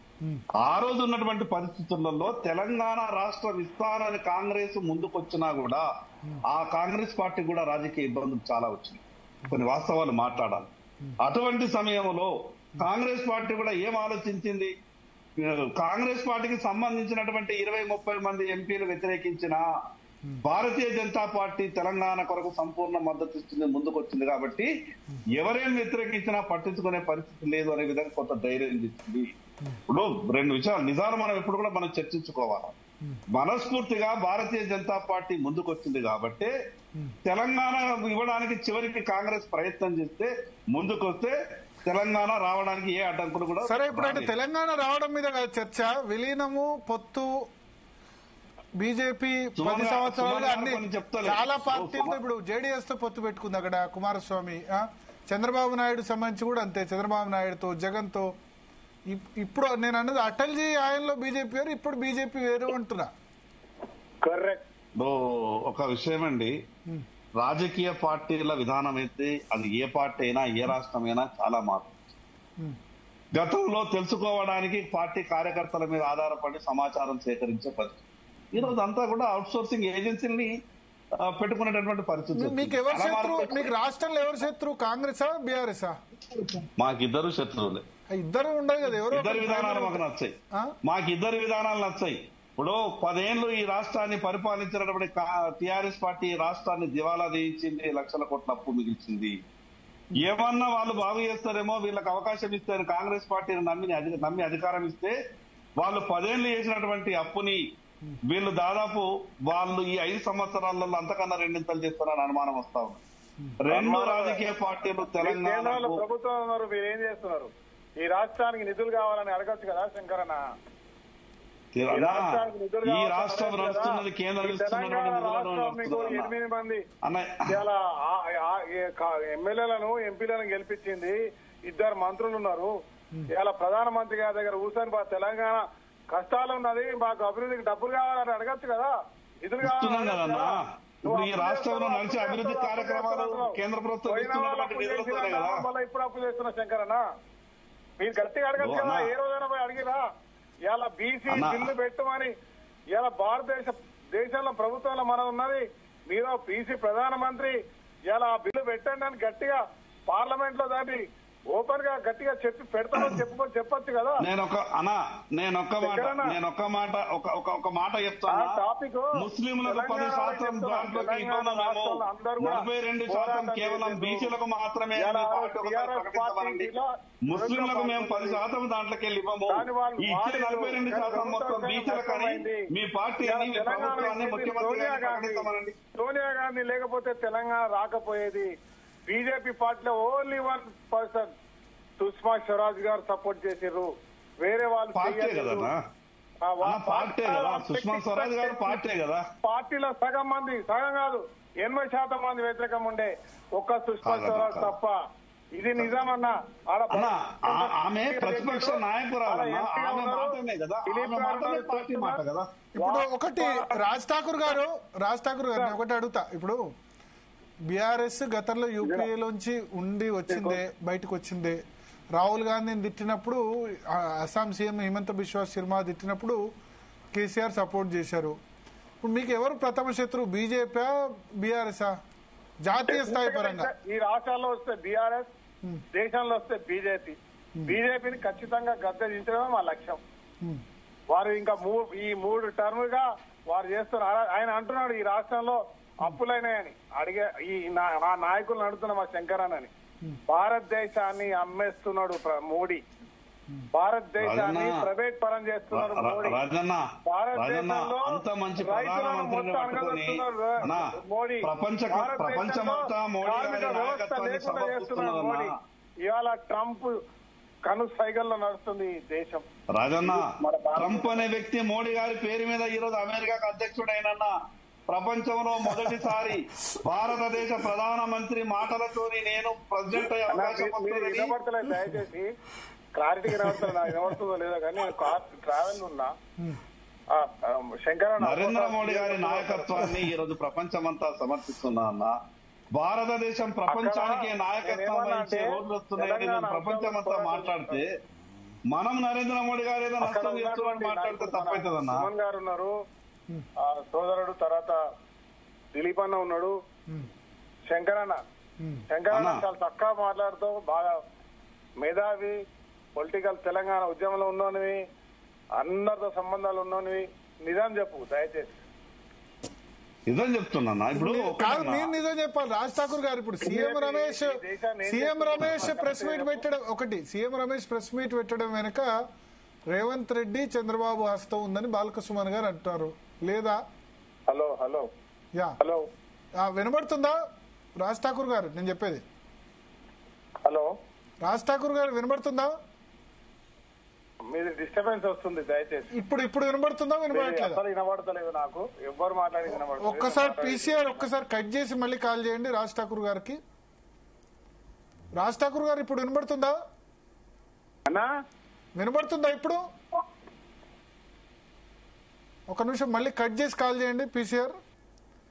ఎస్ సుమన్ గారు, భరత్ గారు, మేము మొత్తం మీ సెంట్రిక్ గానే జరుగుతున్నాయి. అంటే ఎందుకో ప్లీనరీ సక్సెస్ అయింది అనుకుంటే అన్ని మీకు వచ్చి రావట్లేదు. బీఆర్ఎస్ ఒకవైపు కవిత పోరాటం, నెక్స్ట్ డే ఫోన్ ట్యాపింగ్, ఆ తర్వాత కాళేశ్వరం కమిషన్, ఆ తర్వాత మళ్ళీ ఇప్పుడు ఇది కావాలని చెప్పి నేను ఇందాక చెప్పినట్టుగా 3 పార్టీలు కలిసి మాపై చేస్తున్నటువంటి కుట్ర. జూబ్లీహిల్స్ ఉప ఎన్నికలు ఉన్నాయి, దాన్ని దృష్టిలో పెట్టుకొని, అదేవిధంగా స్థానిక సంస్థల ఎన్నికలు రాబోతూ ఉన్నాయి, దాన్ని దృష్టిలో పెట్టుకొని సీఎం రమేష్ గారి చేత పలికించినటువంటి పలుకులు తప్ప ఇంకొకటి కానే కాదు. సో దాన్ని పెద్దగా పట్టించుకోవాల్సిన అవసరం లేదు. నేను మళ్ళీ చెప్తా ఉన్నా, నిన్న మా కేటీఆర్ గారు మా వర్కింగ్ ప్రెసిడెంట్ చెప్పారు భూపాలపల్లిలో వెరీ క్లియర్ గా, ఇంకో 50-100 సంవత్సరాలు ఈ పార్టీ ఉంటది, బ్రహ్మాండంగా పనిచేస్తుంది. మీకు ఇంకోటి భరత్ గారు, మేము పార్టీ సుమన్ గారు రాజ్ ఠాకూర్ గారు లైన్ లోకి వచ్చారు. రాజ్ ఠాకూర్ గారు ఇప్పుడు వినబడుతుందా? వినబడుతుందా రాజ్ ఠాకూర్ గారు నా మాట? అన్నా మీది అస్సలు ఏ మాత్రం వినబడట. ఇప్పుడు వినబడట్లేదా?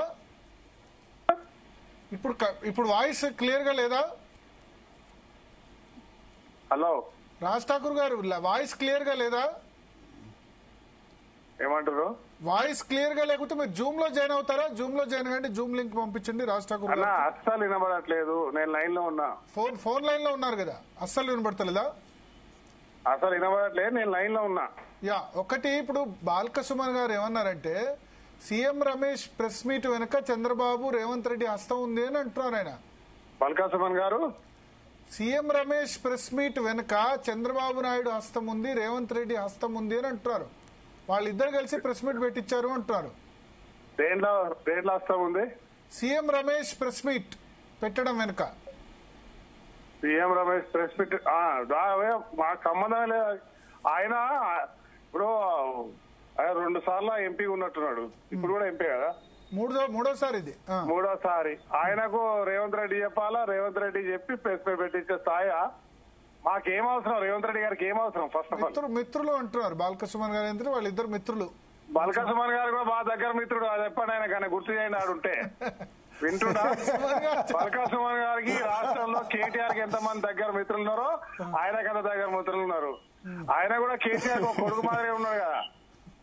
అప్పుడు హరీష్ రావు, కేటీఆర్ తర్వాత బల్క సుమనే ఈ రాష్ట్రాన్ని నడిపించింది. ఆయన అడగండి, ఆయన కూడా బాగా దగ్గర మిత్రుడు. ఎవరు? సీఎం రమేష్. అడగండి. ఆయన తోటి సహచారం కూడా అప్పుడు ఎంపీగా ఉన్నాడు. ఇప్పుడు రాజ్ ఠాకూర్ భాయ్ నేనేమంటున్నా, నాది వినబడతలేదు సుమన్ భాయ్. ఏం లేదు భయ్య, నేనేమంటున్నా, వారు కేటీఆర్ గారు చేసిన ఆరోపణలకు సంబంధించి దానికి సంబంధించి వారు వాస్తవ విషయాలు ఏందో అది మాట్లాడకుండా మొత్తం మా పార్టీని ఏదో విలీనం చేస్తామని అది ఇది అని చెప్పి ఏవేవో మా మీద నిందలేసే విధంగా మాట్లాడారు. డెఫినెట్గా దీని వెనుక రేవంత్ రెడ్డి గారు, చంద్రబాబు నాయుడు గారు వారి హస్తం ఉంది అని చెప్పి నేను మాట్లాడినా. ఎట్ ద సేమ్ టైం నేను ఇంకోటి కూడా జీ న్యూస్ ద్వారా తెలంగాణ ప్రజలకు చెప్తా ఉన్నా, ఈ బీఆర్ఎస్ పార్టీ ఉంటది, బలంగా కొట్లాడుతుంది, పనిచేస్తుంది. సరే అధికారంలో ఒకసారి ఉంటాం, ఒకసారి ఉండం, అది కామన్ నడుస్తుంటది, గెలుస్తుంటాం, ఓడుతుంటాం. కానీ గెలిచినప్పుడు ప్రజలకు అధికారంలో ఉన్న వాళ్ళం సేవ చేస్తాం, ఓడిపోయినప్పుడు ప్రజల పక్షాన ప్రభుత్వాన్ని నిలదీస్తూ పనిచేసుకుంటూ పోతాం. ఇప్పుడు జూబ్లీహిల్స్ ఉప ఎన్నికలు, స్థానిక సంస్థల ఎన్నికలు ఉన్నాయి కాబట్టి సీఎం రమేష్ గారు ఆ రకంగా మాట్లాడిర్రు, వారు ఇంకా వీరే ఉండి మాట్లాడిచ్చారు అనేటటువంటిది నేను చెప్పినటువంటి విషయం. ఇంకొకటి, ఇప్పుడు ఇందాక భరత్ గారు పాయల్ శంకర్ అన్న మాట్లాడిర్రు. పాయల్ శంకర్ అన్న ఏమంటారంటే ట్రంప్ గారి గెలుపులో నరేంద్ర మోడీ గారి పాత్ర ఉందని చెప్పి వారు మాట్లాడుతుంటారు. ట్రంప్ గారి గెలుపులో నరేంద్ర మోడీ గారి పాత్ర ఉందో లేదో ఇక చూసే ప్రజలు వాళ్ళే అర్థం చేసుకోవాలి. కానీ ట్రంప్ గారు ఇప్పటికి 5 సార్లు చెప్పారు భారత్ పాకిస్తాన్ యుద్ధాన్ని నేనే ఆపేసినాని. మొట్టమొదటిసారిగా భారతదేశ చరిత్రలో విదేశీ వ్యవహారాల్లో అమెరికా జోక్యం చేసుకోవడం మొట్టమొదటిసారి. గతంలో ఇందిరాగాంధీ గారు ప్రైమ్ మినిస్టర్ ఉన్నప్పుడు కూడా అప్పటి అధ్యక్షులు చెప్తే కూడా వినకుండా భారతదేశ సార్వభౌమత్వాన్ని కానీ భారతదేశ గౌరవాన్ని కానీ నిలబెట్టింది, కాపాడింది అనేది ఆ మధ్య జరిగినటువంటి ఆపరేషన్ సింధూర్ సందర్భంలో జరిగినటువంటి చర్చ మనం చూసినాం.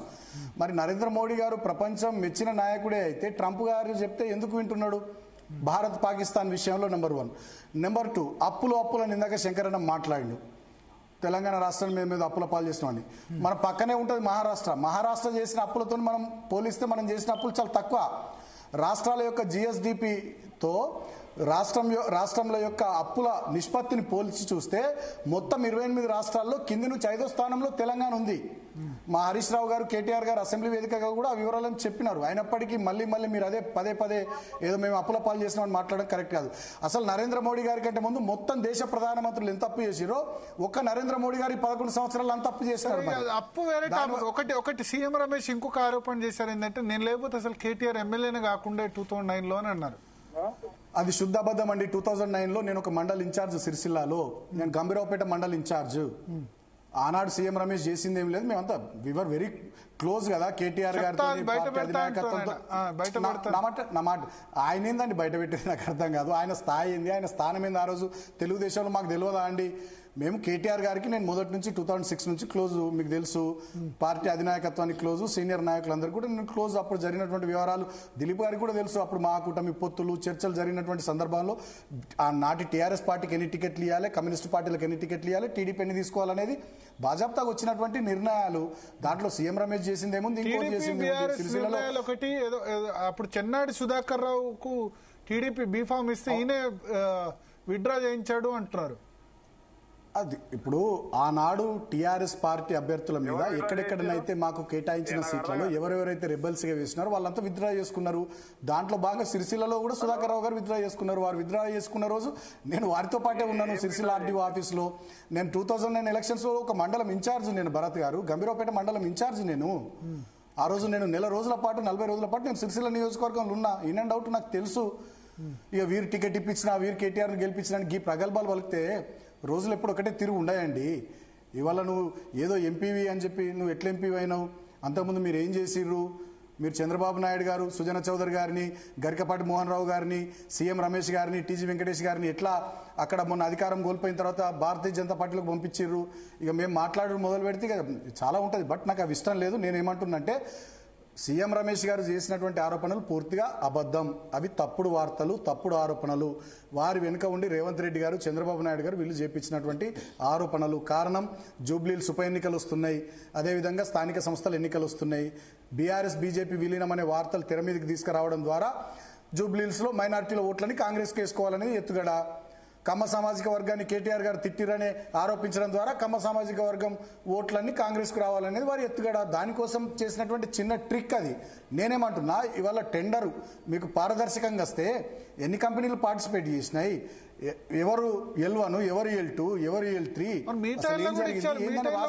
కాంట్రాక్ట్ అంటారు. సీతారామ ఎత్తిపోతలను మీ టైంలో ఇచ్చారు, ఏదో రిత్విక్ సంస్థకు వచ్చాయని సీఎం రమేషే చెప్పారు. మీ టైంలో కూడా ఇట్లా వచ్చాయని అన్నారు. భరత్ గారు మా టైంలో ఎవరికి వచ్చినాయి, ఏమొచ్చినాయి? నేను ఆనాడు ఇరిగేషన్ మినిస్టర్ని కాదు, నేను ఏ మినిస్టర్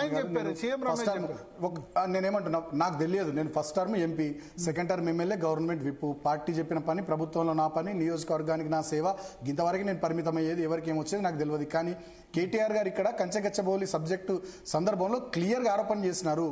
ఈ భూములు తనఖా పెట్టి 10,000 కోట్ల రూపాయలు తీసుకుని రావడానికి బ్యాంకులకు సంబంధించి ఒక కంపెనీని అటాచ్ చేసి ఇదంతా వ్యవహారం నడిపింది ఒక బీజేపీ ఎంపీ. ఆయన సీఎం రేవంత్ రెడ్డి గారికి మిత్రుడు.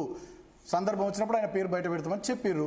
మొన్న ఫ్యూచర్ సిటీ లేని ఫ్యూచర్ సిటీకి 1660 కోట్లతో రోడ్డు వేస్తున్నప్పుడు, ఆ వర్క్ రోడ్డు ప్లాన్ చేస్తున్నప్పుడు ఆ వర్క్ సీఎం రమేష్ గారి రిత్విక్ ప్రాజెక్ట్స్ కంపెనీకి వచ్చినప్పుడు ఈయననే ఆయన అక్కడ జరిగిన దానికి ఇక్కడ క్విట్ ప్రోకోలో భాగంగా ఇది వచ్చిందని కేటీఆర్ గారు అన్నారు. తప్ప సీఎం రమేష్ గారిని ఏమైనా వ్యక్తిగతంగా తిట్టిర్రా? విధానాల మీద మాట్లాడారు. రాజ్ ఠాకూర్ గారు దీనికి రెస్పాండ్ కాండి. హెచ్సియు కంచగచ్చిబౌలి భూములకు సంబంధించిన ఇష్యూలో సీఎం రమేష్ హెల్ప్ చేసినందుకు క్విడ్ ప్రోకోగా ఇక్కడ ఫ్యూచర్ సిటీలో 1660 కోట్ల కాంట్రాక్ట్ ఇచ్చారని ఆరోపిస్తున్నారు. నేను ఇంతకుముందు చెప్పిన క్విడ్ ప్రోకో లేదు, దాంట్లో ఏ లేదు, అది శుద్ధ సత్యదూరమైన మాటలు అవి. అది వాళ్ళొక ప్రతి అంశంలో వేసేటువంటి నిందాల ఇదొక నింద. రమేష్ అనేట ఆయన బీఆర్ఎస్ పార్టీలోనే అత్యున్నతమైన స్థాయికి పోయిండు. ఆయన ఎక్కడికో పోయిండు. బీఆర్ఎస్ పార్టీ టీడీపీ నుంచి ఈ రాష్ట్రంలో అత్యధిక కాంట్రాక్టులు చేసిండు ఆయన. అదొక వ్యాపారవేత్త నాకు తెలిసి. అయితే అంటే నాకు కూడా ఆయన తెలుసు, వాళ్ళ బ్రదర్స్ వాళ్ళందరూ కూడా తెలుసు. వాళ్ళతో నాకు సన్నిహితం ఉన్నది. అంటే సన్నిహితం ఇన్ ద సెన్స్ వాళ్ళ బిజినెస్ ఏ రకంగా ఉన్నది, ఎవరితో సంబంధాలు ఉండే అనే విషయం నాకు తెలుసు. వాళ్ళు పోయిన 10 సంవత్సరాల ప్రభుత్వంలో కమ్యూనిటీ పరంగా కావచ్చు, వారికి ఉన్న బాండింగ్ పరంగా కావచ్చు, ఈ రాష్ట్రంలో మేమే అధికారంలో ఉన్న మాదిరిగా వాళ్ళు ఉండే, ఆ మాదిరిగా వాళ్ళకి అదే ఊపుతో ఉన్నారు. సహజంగా వ్యాపారస్తులు ఎక్కడ ఎవరున్నా కూడా వాళ్ళు ముందు భాగంలో ఉంటారు. వాళ్ళకు ఉన్నటువంటి కంపెనీ ఆ లెవెల్లో ఏమన్నా వచ్చి ఉండొచ్చు. కంచె భూములు, గించె భూములు దాంట్లో ఇవ్వాల్సిన అవసరం ఉంది. 10,000 కోట్లు ఎట్లా వచ్చాయి మరి రాష్ట్ర ప్రభుత్వానికి? ఎవరికి వచ్చినాయి? ఎవరు ఇచ్చిండ్రు? 10,000 కోట్లు ఎవరు ఇచ్చిర్రు, ఆయన ఎవరు ఇప్పించారు అని మాట్లాడారు? ఆరోపణ చేస్తున్నారు. ఆయన ఎవరు ఇప్పడానికి ఆయనకి సంబంధం ఈ రాష్ట్ర ప్రభుత్వానికి ఇచ్చేటువంటి ప్రభుత్వానికి సంబంధించిన అంశాల్లో తలదూచడానికి ఆయనకి ఏం సంబంధం, ఏ రకమైన సంబంధమో ఒకసారి చెప్పాలి. ఇప్పుడు ఇది ఎవరు సుమన్ గారు చెప్పారో ఇంకెవరు చెప్పారు తెలియదు. కేటీఆర్ గారు చెప్పారు, దాన్ని సుమన్ గారు కూడా చెప్పారు. ఇప్పుడు చెప్పారు కదా సుమన్ గారు. మరి ఆయన కూడా ప్రభుత్వంలో ఉన్నాడు, పార్లమెంట్ మెంబర్ ఉన్నాడు, అసెంబ్లీ శాసనసభ్యుడిగా ఉన్నాడు, విప్గా ఉన్నారు. కేసీఆర్ కుటుంబానికి అతి దగ్గర వ్యక్తి. ఆయననే ఈ రాష్ట్రాన్ని నడిపించారంటారు. అనేక అది నిజమా?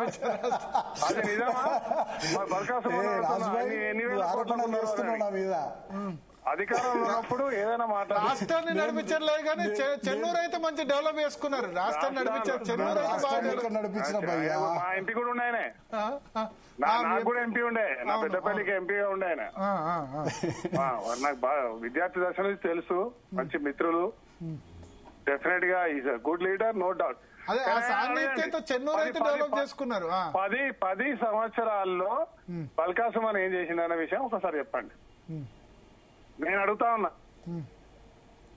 ఇది సత్యదూరమైన మాటలు సార్, ఇది పూర్తి అబద్ధం, నిందలు. సుమన్ గారు నేనేమంటున్నా, సీఎం రమేష్ గారి మీద కేటీఆర్ గారు ఈ విషయంలో మాట్లాడితే కేటీఆర్ గారి మీద వ్యక్తిగతంగా నిందలేస్తూ సీఎం రమేష్ గారు మాట్లాడారు తప్ప ఆ టెండర్లు ఎట్లొచ్చినాయి, ఏం జరిగింది, ఏందనేటటువంటి వివరాలు బయట పెట్టలే. నెంబర్ 1. నెంబర్ 2, నేను మళ్ళీ అంటున్నా, ఇక్కడ ఉన్నది కాంగ్రెస్ ప్రభుత్వం, భారతీయ జనతా పార్టీ ఎంపీ వారికి ఎట్లా ఇంత పెద్ద వర్క్ వస్తుంది సీఎం రమేష్ గారికి. తర్వాత నెంబర్ 3, అన్నిటికన్నా ముఖ్యంగా గోదావరి బనకచెర్ల లింకుకు సంబంధించి ఢిల్లీలో జరిగినటువంటి మీటింగ్లో రేవంత్ రెడ్డి గారు పోయి ఒప్పుకొని వచ్చిర్రు. సో చంద్రబాబు నాయుడు గారికి, రేవంత్ రెడ్డి గారికి ఇద్దరికి దగ్గర మనిషి సీఎం రమేష్ గారు. సో దీనికి కూడా సంబంధం ఉంది. ఇదంతా ఒక రకమైనటువంటి నెక్సస్.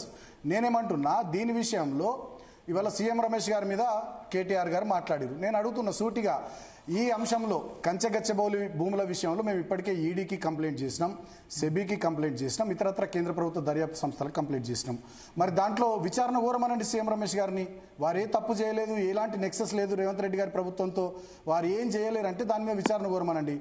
అదేవిధంగా ఈ 1660 కోట్ల వరకు చాలా ట్రాన్స్పరెంట్గా వచ్చింది అనంటే దీని మీద మరి విచారణ కోరమనండి. ఇప్పుడు నారాయణపేట కొడంగల్ లిఫ్ట్ వర్క్ గతంలో ఎట్లయితే కేక్ లెక్క కోసి మెగా కంపెనీకి, రాఘవ్ కంపెనీకి వర్క్స్ ఇచ్చినారో, సో అట్లనే ఇక్కడ కూడా చేసిర్రు. అస్మదీయులకు ఇచ్చుకుంటున్నారు, కావాల్సిన వాళ్ళకి ఇచ్చుకుంటున్నారు అని చెప్పి మేము అంటున్నాం. దాని మీద విచారణ కోరమనండి సీఎం రమేష్ గారిని, కేంద్ర ప్రభుత్వ దర్యాప్తు సంస్థల విచారణ కోరమనండి. వాస్తవాలు తెలుస్తాయి కదా. మేము ఒకటి మాట్లాడితే ఇంకో రకంగా వ్యక్తిగతంగా బురద జల్లడం, ఇష్టం వచ్చినట్టుగా మాట్లాడడం, కేటీఆర్ను నేనే గెలిపించిన, కేటీఆర్కు టికెట్ నేనే ఇప్పించిన, సుధాకర్ రావును నేనే విత్డ్రా చేయించిన, ఏం మాటలు అవి? ఇవి కరెక్టా మీరు చెప్పండి? సీఎం రమేష్ గారు ఎంపీ,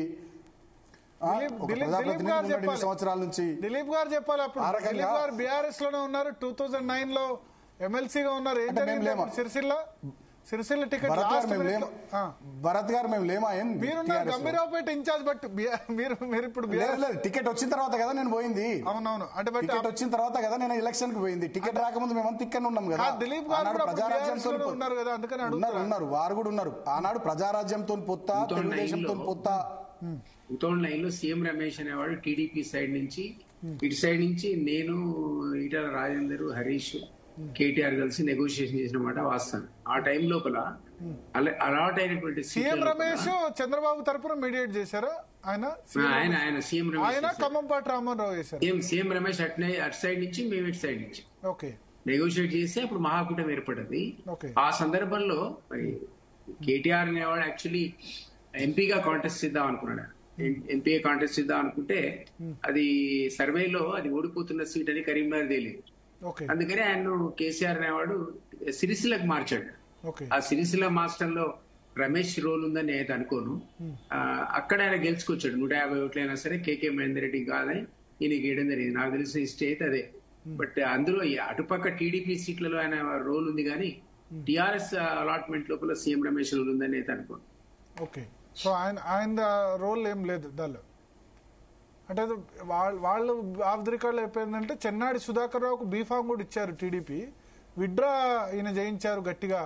చెప్పి చంద్రబాబు భరత్ గారు చెన్నాడి సుధాకర్ రావు గారికి కాదు, మాకు అప్పుడు వచ్చినటువంటి చాలా సీట్లలో చాలా చోట్ల టీడీపీ వాళ్ళు రెబల్స్ గా నామినేషన్ వేసిర్రు రాష్ట్రంలో. బీఫామ్ కూడా చాలా చోట్ల విత్డ్రాల్స్ బీఫామ్స్ కూడా ఇచ్చినారు, చాలా చోట్ల విత్డ్రాల్స్ జరిగినాయి, కొన్ని చోట్ల కూడా విత్డ్రా జరిగింది, కొన్ని చోట్ల విత్డ్రా కూడా చేసుకోలేదు అనుకుంటా. What ever it is, I don't remember that number, కానీ చాలా చోట్ల విత్డ్రాల్స్ జరిగినాయి.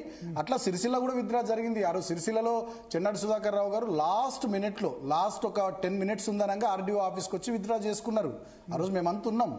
సో నేను అనేది ఏంటంటే ఈ రకంగా మాట్లాడడం అది కరెక్ట్ కాదు అనేటటువంటిది. నేను ఆనాడు వారికి రోలే లేదు, సంబంధమే లేదు. ఇక్కడ ఎవరికి టికెట్లు ఇవ్వాలి, ఎవరికి ఎక్కడ సీట్లు ఇవ్వాలి అనేది కేసీఆర్ గారి నిర్ణయం, అన్నాడు మా పార్టీ నిర్ణయం. ఆయన నేనే టికెట్ ఇప్పించినా, నేనే గెలిపించిన అనేటటువంటి అహంకార భావంతో ఆ ధోరణితో మాట్లాడడం అది కరెక్ట్ కాదు. కానీ మీకు చాలా క్లోజ్ అంటున్నారు సీఎం రమేష్, 10 సంవత్సరాలు మీకు అత్యంత క్లోజ్. సేమ్ కేసీఆర్ సామాజిక వర్గమే, వెలమ సామాజిక వర్గమే, చాలా కాంట్రాక్ట్లు ఇచ్చారు. ఇప్పుడు ఆయన తిట్టే పరిస్థితి ఎందుకు వచ్చింది, మిమ్మల్ని మీ మీద రివర్స్ అయ్యే పరిస్థితి ఎందుకు వచ్చింది? భరత్ గారు, నాకు ఆయన ఏం క్లోజ్ కాదు. నేను ఆనాడు ఎంపీ ఉన్నప్పుడు జనరల్ గా భరత్ గారు జనరల్ గా ఏముంటుందంటే, మాకు అప్పుడు పాత పార్లమెంట్ బిల్డింగ్, అది ఇప్పుడు కొత్త పార్లమెంట్ బిల్డింగ్ లో సెంట్రల్ హాల్ లేదు, మీకు తెలుసు. పాత పార్లమెంట్ బిల్డింగ్ లో సెంట్రల్ హాల్ ఉన్నప్పుడు ఏ పార్టీ ఎంపీలమైనా బ్రేక్ వచ్చినప్పుడు, అడ్జర్న్ అయినప్పుడు, లేకపోతే హౌస్ స్టార్ట్ అయ్యే ముందు కానీ, హౌస్ అయిపోయిన తర్వాత కానీ సెంట్రల్ హాల్ లో కూర్చొని టీలు తాగడం, కాఫీలు తాగడం, ఏమైనా తినడం, లంచ్ అయినా డిన్నర్ అయినా కూడా అందరు ఎంపీలు అన్ని పార్టీల వాళ్ళని పిలుచుకుంటారు. ఇక్కడ అక్కడనే కలుస్తుంటారు, చేస్తుంటారు, అంతే తప్ప ఒకళ్ళ ఇంటికి ఒకళ్ళు పోతారు. ఢిల్లీలో ఒకళ్ళ ఇంటికి అందరు పోతారు, పోవడం కామన్. మామూలుగా ఇతర రాష్ట్రాల ఎంపీలు వాళ్ళు వీళ్ళందరూ కలుస్తుంటారు, కనబడుతుంటారు, చూసుకుంటుంటాం, ఒకరినొకరు హాయ్ బాయ్ పలకరించుకుంటారు తప్ప నాకు ఆయన ఏం క్లోజ్ కాదు.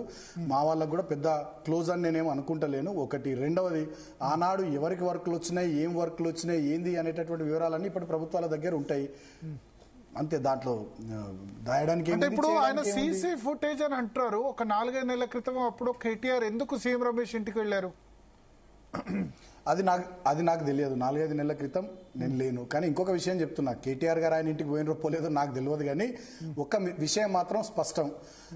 ఆయన వాళ్ళ తమ్ముడు రాజేష్ వాళ్ళు 23 తుగ్లక్ రోడ్ సీఎం ఇంట్లో ఎన్నిసార్లు పోయారు, ఎందుకు పోయారు, ఆ ఫుటేజ్లు, సీసీటీవీ ఫుటేజ్లు తెప్పిస్తే వీరు వారికి ఎంత దగ్గర అనేది అర్థమవుతుంది. రేవంత్ రెడ్డి అసలు చాలా ఎస్ ఎగ్జాక్ట్లీ. రేవంత్ రెడ్డి గారు టీడీపీలో ఉన్నప్పటి నుంచి సీఎం రమేష్ గారికి చాలా దగ్గర కదా, వెరీ క్లోజ్ కదా. అవును. తర్వాత 2014లో వారు ఇక్కడ ఎమ్మెల్యే ఓడిపోయినాక ఎప్పుడు ఢిల్లీకి పోయినా రేవంత్ రెడ్డి గారు సీఎం రమేష్ గారి ఇంట్లోనే ఉండేది. వారు ఎంపీ అయ్యేంత వరకు, వారు మల్కాజ్గిరి ఎంపీగా గెలిచేంత వరకు 2019లో సమ్మర్ లో. తలకట్టర్ రోడ్ లో ఉండేదాన్ని నివాసం సీఎం రమేష్ ఇల్లు. ఎగ్జాక్ట్లీ. ఎప్పుడు ఢిల్లీకి పోయినా సీఎం రమేష్ గారి దగ్గర ఉండే. నేనేమంటున్నా, ఈ రకమైనటువంటి ఆరోపణలు సీఎం రమేష్ గారు నువ్వు మా ఇంటికి వచ్చినావు, నేను మీ ఇంటికి పోయినా, వాళ్ళు వీళ్ళ ఇంటికి వచ్చి, ఈ రకమైనటువంటి ఆరోపణలు కరెక్ట్ కాదు. నేనేమంటున్నా, మీ మీద కేటీఆర్ గారు నిర్దిష్టంగా ఆరోపణ చేసిండు. కంచెకచ్చబౌలి భూముల విషయంలో నువ్వు సపోర్ట్ చేసినందుకు క్విట్ పూర్వకంగా నీకు ఇది వచ్చింది అని. అది వచ్చిందా రాలేదా అది చెప్పండి. ఒక బీజేపీ ఎంపీకి తెలంగాణలో వర్క్ ఎట్లా వస్తుంది? ఇప్పుడు రాహుల్ గాంధీ గారు దేశమంతా తిరుగుతూ బీజేపీని తిడుతూ uన్నారు, ఆర్ఎస్ఎస్ ను విమర్శిస్తూ ఉన్నారు. అటువంటి 660 కోట్ల వర్క్, గంత పెద్ద వర్క్ బీజేపీ ఎంపీకి తెలంగాణలో ఎట్లా వచ్చింది?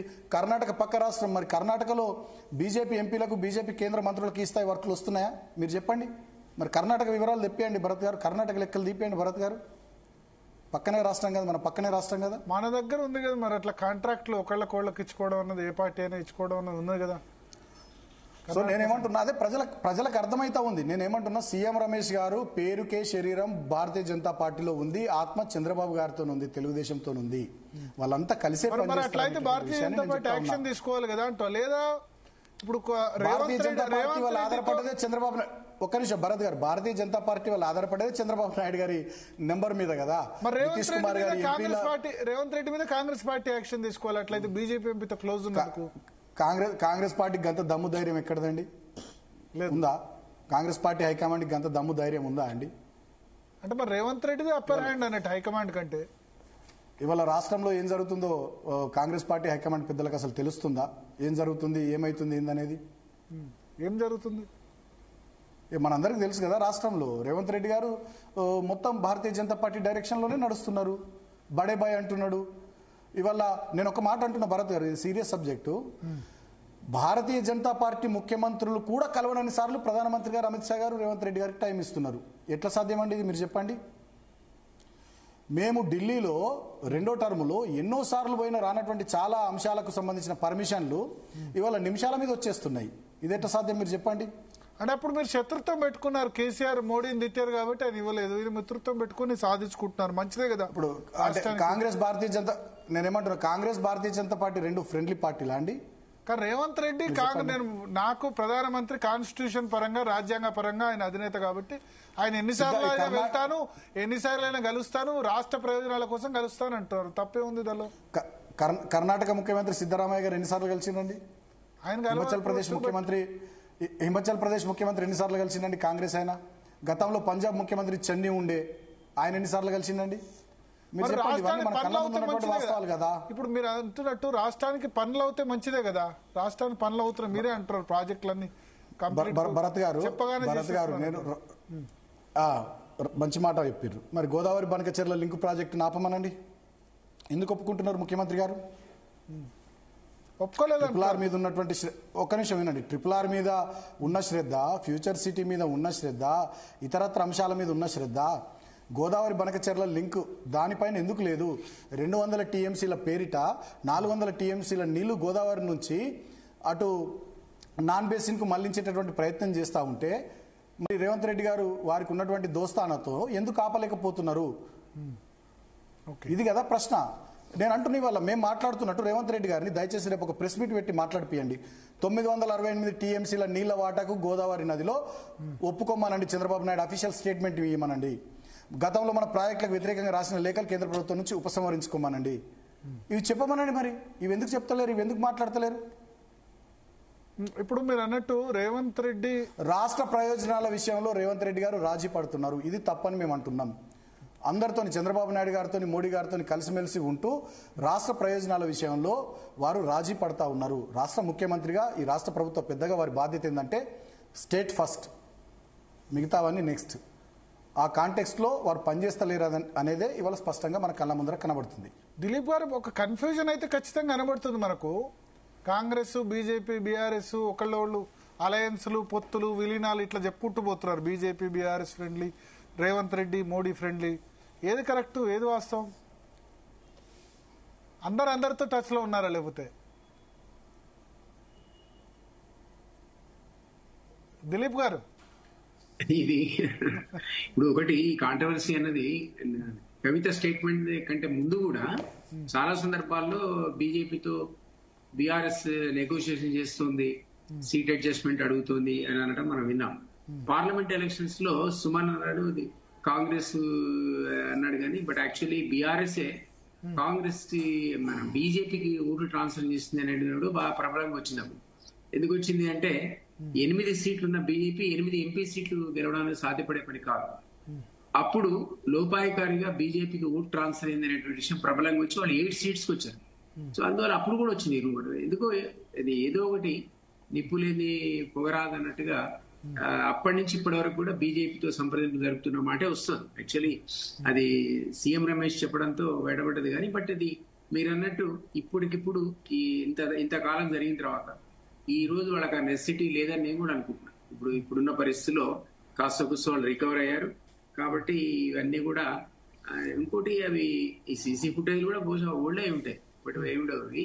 బట్ ఒకటి ఇంతకుముందు సుమన్ గారు అన్నట్టు ఈ రమేష్, కేటీఆర్, అదేవిధంగా కేసీఆర్, రమేష్ వీళ్ళందరూ క్లోజే. పూర్వాశ్రమంలో వీళ్ళంతా కూడా సత్సంబంధాలు కలిగి బలమైనటువంటి మిత్ర సంబంధాలను వాళ్ళు. సో ఎవరింటికైనా పోయి ఉండొచ్చు, ఏదైనా జరిగి ఉండొచ్చు. ఆ సీసీ ఫుటేజ్ చూపించి మనం ఈ రోజు ఎందుకేనా కూడా అనడం అంత ఈజీ. చంద్రబాబుతో 2014 నుంచి శత్రుత్వం ఉంది కదా, అయినా సీఎం రమేష్ క్లోజ్ అయి ఉన్నారా? డెఫినెట్లీ సీఎం రమేష్ క్లోజ్ కదా. చంద్రబాబుతో శత్రుత్వం ఉంది కదా, 2014 నుంచి శత్రుత్వం ఉంది. 2009 లో చంద్రబాబుతోనే అలయన్స్, 2014 వచ్చేవరకల్లా వ్యతిరేకత. బట్ సీఎం రమేష్ ఏముంటది? ఇప్పుడు వీళ్ళు ఆరోపిస్తున్నారు ఆయన పార్టీ కదా అంటారా? చంద్రబాబు నాయుడు పర్సనల్ రిలేషన్షిప్ వేరు, పొలిటికల్ రిలేషన్షిప్ వేరు. ఒక్కోసారి ఏమవుతుందంటే పాలిటిక్స్ లో ఈ పర్సనల్ రిలేషన్షిప్ అవసరమైతుంది. అట్లా సీఎం రమేష్ ని ఆ టైంలో ఆయన బహుశా విలీనం కాదు కానీ డెఫినెట్లీ దాంట్లో అలయన్స్ లో ఉండడానికి కోసం కలిసి ఉండొచ్చు నేను అనుకుంటున్నాను. సీఎం రమేష్ చెప్పిన దాంట్లో డెఫినెట్లీ వాస్తవం ఉంటుంది. దానికి చాలా కారణాలు, రకరకాల సందర్భాల్లో ఉదాహరణ కూడా మనకు ఉన్నాయి. ఓన్లీ థింగ్ ఇస్ పొలిటికల్ గా మరి కేటీఆర్ దాన్ని స్పందించాలి. ఏ సందర్భంలో కలిసాడు, ఎందుకు కలిసాడు, ఆ రోజు విలీన ప్రస్తావన వచ్చిందా, లేకపోతే అలయన్స్ కోసం పోయాడా అనేది విషయం చెప్పాలి. కవిత చెప్తోంది కాబట్టి ఒక పక్క ఈ ప్రయత్నాలు తీవ్రంగా జరిగాయి, విలీనం చేద్దాం అనుకున్నారని కవిత చెప్పింది కదా. యా సుమన్ గారు ఎట్లా మరి కవిత స్టేట్మెంట్ కూడా ఇచ్చింది కదా సీఎం రమేష్ కంటే ముందు. ఎక్కడ కవిత గారు ఎక్కడన్నారండి? అన్నారు. ఏమన్నారు కవిత గారు? ఏమన్నారు? మీరు అమెరికాలో ఉన్నప్పుడు అనుకుంటా బయటకు వచ్చిన తర్వాత ఏమన్నారు వారు? విలీనం చేస్తామని నా దగ్గరకు వస్తే నేను వ్యతిరేకించానని చెప్పారు. మీ దగ్గర బయట ప్లే చేస్తారా కవిత గారిది? యా ఉంటే గిట్ట PCR చూడండి. బట్ అన్నారు అది క్లియర్ గా అన్నారు. ఇంటర్వ్యూ వేరే ఛానల్ ఇంటర్వ్యూస్ లో కూడా చెప్పారు, చిట్ చాట్స్ లో చెప్పారు, ఆ తర్వాత వేరే వాటిలో కూడా చెప్పారు, ప్రెస్ మీట్ లో కూడా చెప్పారు అనుకుంటా. ప్రెస్ మీట్ లో చెప్పినా గానీ ఏదైనా ఇంటర్వ్యూలో చెప్పినా గానీ మీ దగ్గర అది రికార్డు ఉంటే ఒకసారి ప్లే చేయండి. యా ఇప్పుడు ఉంటే ట్రై చేస్తారు మన వాళ్ళు. బట్ ఇంకోటి భరత్ గారు, చిట్ చాట్ లో వారేం మాట్లాడిర్రో బయట ఎవరేం రాసిర్రో దానికి అథెంటిసిటీ ఉండదు. మీకు కేసీఆర్ గారు మా పార్టీ ప్రెసిడెంట్, కేటీఆర్ గారు మా పార్టీ వర్కింగ్ ప్రెసిడెంట్, వాళ్ళిద్దరూ ఎక్కడన్నా మాట్లాడిర్రా? బయట మీకు మీరుగా మీడియా ఇంకొకరు కవిత స్టేట్మెంట్ ఇప్పుడు నేను కాదు చెప్పింది, కపిల దిలీప్ కుమార్ గారు కూడా చెప్పారు. విన్నారు అందరూ విన్నారు. దిలీప్ అని అన్నాడు, ఇప్పుడు దిలీప్ అని అన్నాడు. నేనేమంటున్నా వారిది ఏదైనా ఉంటే ప్లే చేయండి అంటున్నా. ప్లే చేస్తే నేను మాట్లాడతా పార్టీ ప్రతినిధిగా. నేను right now I mean Telangana Bhavan official గానే నేను చెప్తా కదా సీరియస్ గా. వారు ఏం మాట్లాడిర్రు, మీరు వారు ఏం మాట్లాడండి, మీకు మీరు ఏదో మీడియా చాట్ చిట్ చాట్ లో అదో ఇదో ఏదో అనుకొని కవిత గారు ఇట్లన్నారు అట్లన్నారు మీరు స్పందించాలంటే అది కరెక్ట్ కాదు. మా పార్టీ ప్రెసిడెంట్ గా కేసీఆర్ గారు కానీ మా పార్టీ వర్కింగ్ ప్రెసిడెంట్ గా కేటీఆర్ గారు కానీ వారేమన్నా మాట్లాడిర్రా? వారు క్లియర్ గా నిన్న భూపాల్పల్లి సభలో కేటీఆర్ గారు బీఆర్ఎస్ పార్టీ ఇంకో 50 ఏళ్ళు ఉంటుంది 100 ఏళ్ళు ఉంటుంది అనగా కూడా మీరు మీడియా వాళ్ళు కానీ ఇతరులు కానీ ఇది విలీనం అనేటటువంటి విషయాలు మాట్లాడడం ఎంతవరకు కరెక్ట్ మీరు ఒకసారి చెప్పండి. నేను ఒకవైపు మేమేమో సీరియస్ గా ఈ పార్టీ ఉంటుంది, కొట్లాడుతుంది, ఇంకో 50-100 ఏళ్ళు తెలంగాణ ప్రజల కోసం నిలబడతాము అని మేము ప్రధాన ప్రతిపక్షంగా అధికారం పోయిన తర్వాత కూడా ఒక ఎంపీ సీట్ మొన్న గెలవకున్నా కూడా కవిత మే 20 నెలల నుంచి మే 29 చిట్ చాట్ లో చెప్పారు. మే 29 చిట్ చాట్ లో అన్ని పత్రికలు కూడా ప్రచురించే చిట్ చాట్ లో. అవునండి, చిట్ చాట్ లో కవిత చెప్పారు మే 29వ తేదీన. చిట్ చాట్ ఏముంటది అండి? చిట్ చాట్ మీకు ఏది పడుతుంది రాసుకుంటారు. చిట్టు చాట్ ఏముంటది దాంట్లో? వారేమన్నా ఎక్కడైనా లైవ్ లో మాట్లాడింది చెప్తే ఉంటే మీరు చెప్పండి. నేను అఫీషియల్ తెలంగాణ భవన్ లోనే కూర్చున్నా, అది కాదని ఓపెన్ గా చెప్తా. నేనే చెప్తున్నా ఇప్పుడు నేను తెలంగాణ భవన్ లో జర్నలిస్టులు కూడా ఉన్నారు. అవునండి, చిట్టు చాట్ నా మాటిను భరత్ గారు, చిట్టు చాట్ అది లెక్కలోకి వస్తుందా అండి? వారు అఫీషియల్ గా మాట్లాడింది ఉంటే మీరు ప్లే చేస్తే నేను అఫీషియల్ గా ఖండిస్తాను. నేను చెప్తున్నా కదా, నేను తెలంగాణ భవన్ లోనే కూర్చున్నా, పార్టీ అధికార ప్రతినిధిగా నేను చెప్తున్నా, అథెంటిక్ గా నేను చెప్తున్నా. మా పార్టీ ఉంటది, ఇంకో 50 ఏళ్ళు 100 ఏళ్ళు పార్టీ ఉంటుందని నిన్న కేటీఆర్ గారు చెప్పిండ్రు. ఇప్పుడు నేను చెప్తున్నా, మా శ్రేణులంతా రాబోయే 3 సంవత్సరాల పాటు ప్రజల పక్షాన ప్రధాన ప్రతిపక్షంగా పోరాటం చేయడానికి మేము సిద్ధంగా ఉన్నామని చెప్తా ఉన్నాం.